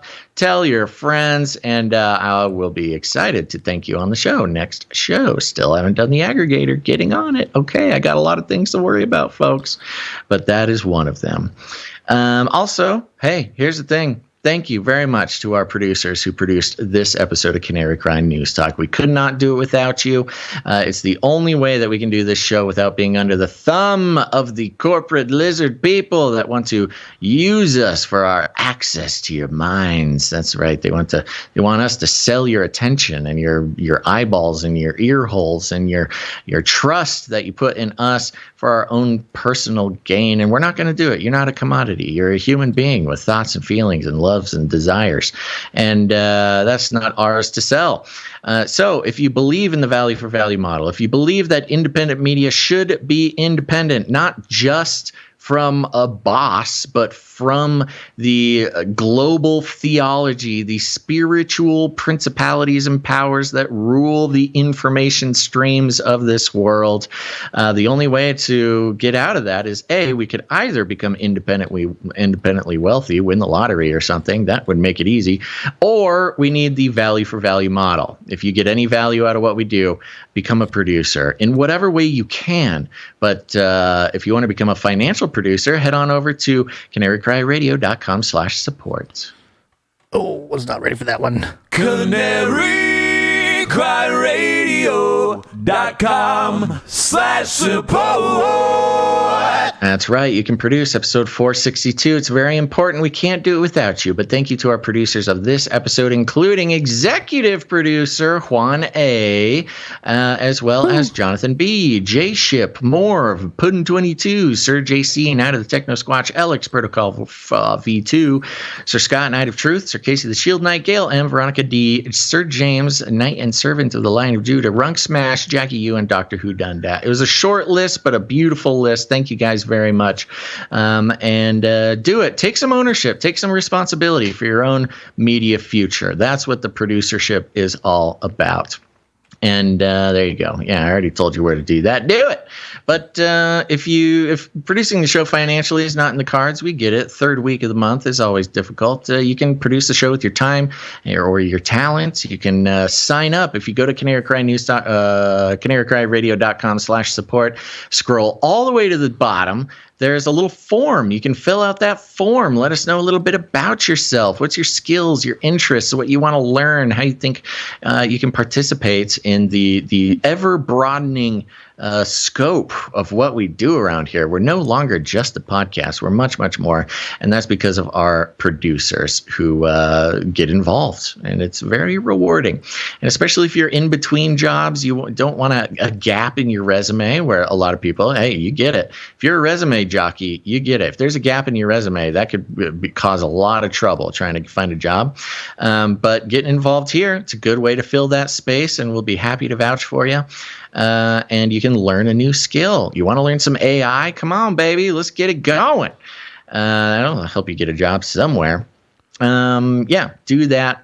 You can also create art, create music, whatever your art is. Send it on in to CanaryCryRadio@gmail.com. Other than that, you can find out whatever way you want to help the show out. Share it out. Share it with your friends, your family, your social media followers.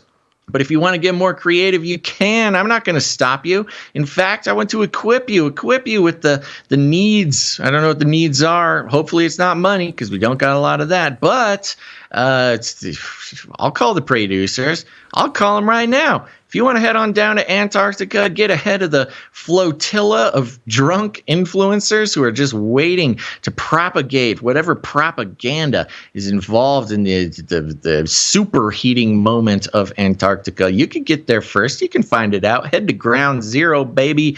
I'll call the producers. We'll put a nice little radiation shield of divine favor around you and get on in there with your own camera, your own phone. Take a video of the what was once a great white desert. Not my words, that's their words, folks. Take it up with them, and take some pictures, take some video, do a podcast from down there. We'll put the report on the show. It'll be incredible. But don't you dare sell ads on your Antarctica report, because then we'll have to, I don't know, we'll have to do something. Probably just not play it on the show. We could beep it out. No selling Swiffer wet jets on your Antarctica report. Okay, folks?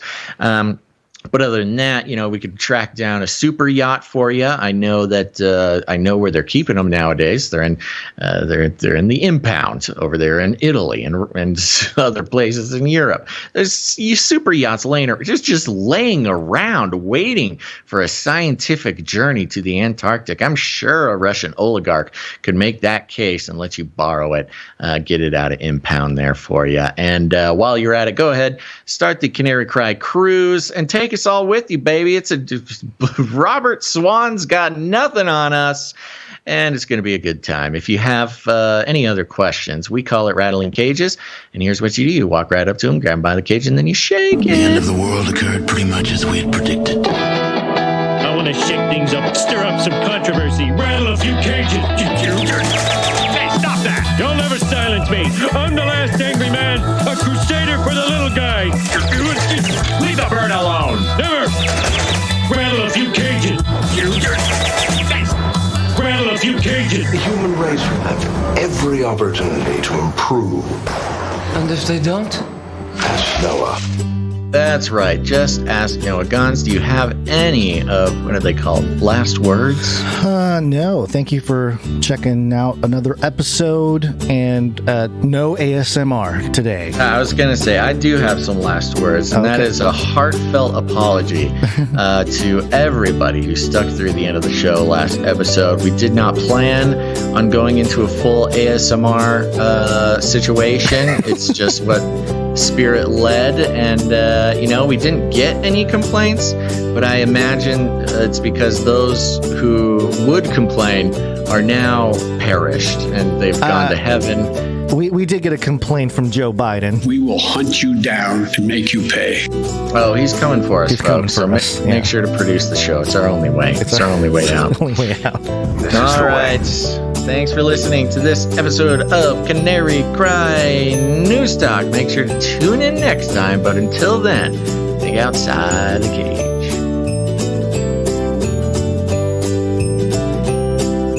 Do not come back, you Nazi psychopaths. Give me a break. This is the United States of America, for God's sake. We're all gonna die.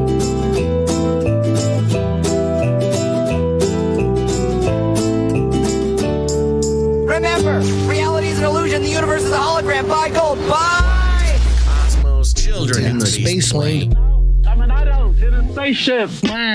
Supersonic space lane screamed to life, and the vehicle swooped upward. On board, the passengers experienced 3 G's of force from the burst of extreme acceleration and watched the blue sky fade into space. In the back have been cleared to unstrap. Oh, yeah. In the back have been cleared to unstrap. Yes.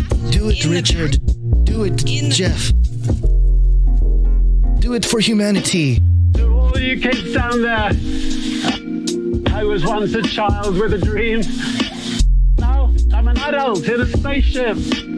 He can accomplish it.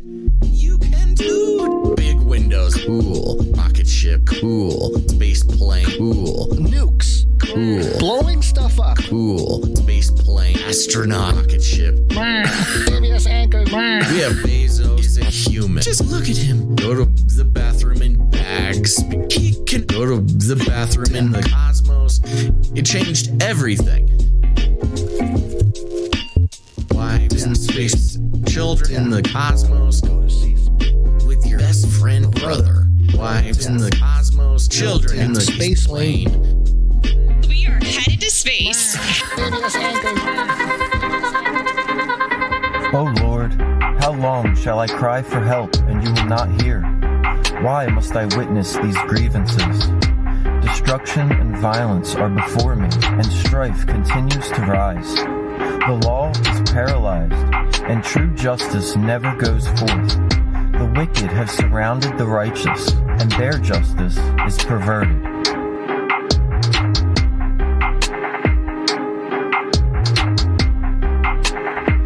Look among the nations, and marvel, declares the Lord.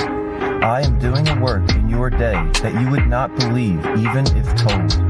For behold, I am raising up the Chaldeans, who march through all the earth to seize dwellings not their own.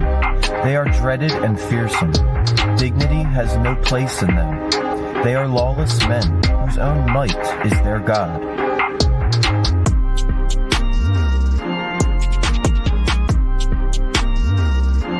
O Lord, my God, my everlasting Holy One, we shall not die, for you have ordained them as a judgment. You have established them for repentance. You make mankind like the fish of the sea, like creatures with no ruler. The enemy brings them up with a hook. He drags them out with his net, and he rejoices. Therefore he sacrifices to his hook, and he makes offerings to his net. For it is by them that he lives in luxury. But shall he continue casting his net and killing nations forever?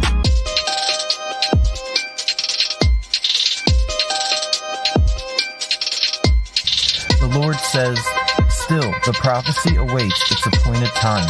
It hastens to the end. If it seems slow, wait for it. It will surely come, and it will not delay. Behold, the adversary is puffed up. His soul is not upright within him. But the righteous shall live by faith. Desire is a traitor. His arrogance is never at rest, and like death, it never has its fill. He gathers from all nations, he collects from all peoples. But your victims will rise, and because you have plundered many nations, the remnant of the peoples shall plunder you. You have reaped shame for your house by cutting off others. You have forfeited your own life. All the earth shall be filled with the knowledge of the glory of the Lord. For what profit is an idol when man has shaped it? Woe to him who calls to light the works of his own hands, who says, arise to a silent stone. Can this teach? It is overlaid with metals, and there is no breath in it at all. But as for the Lord, he is in his holy temple, and all the earth shall be left in silence before him.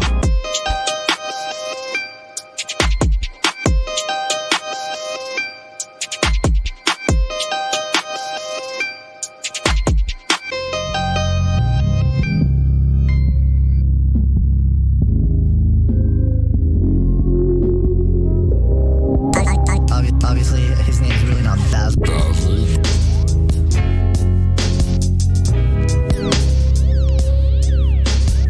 Did the canaries actually cry, or did they just die? They would start by crying, I'm assuming, and then they would die.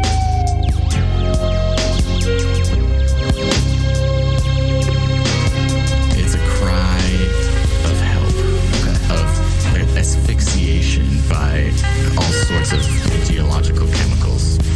Be the canary to give the sign that something is wrong. To hear exactly what you needed to hear, and there's a reason why you're here. Well, I guess I've been labeled a Bible thumper, but, you know, it's whatever that means, right? Because it's, you know, we're not trying to shove religion down anyone's throat or anything like that. We're just trying to inform you. We just have a particular spiritual perspective on things.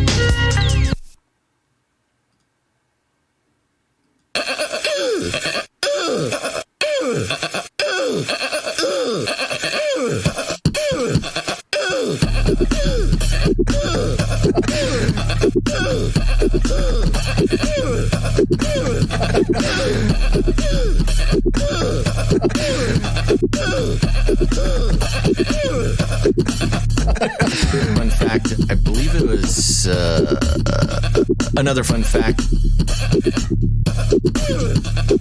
Fun fact.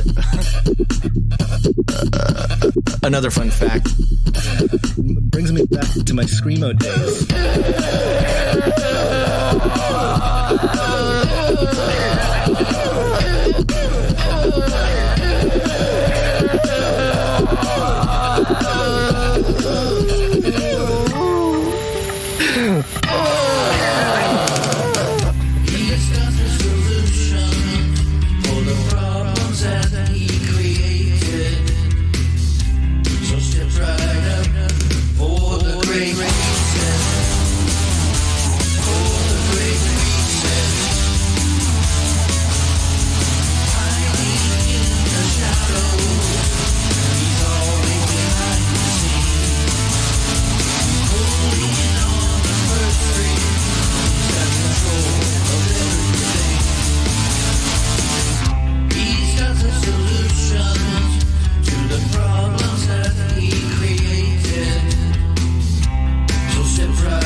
you Nazi psychopaths.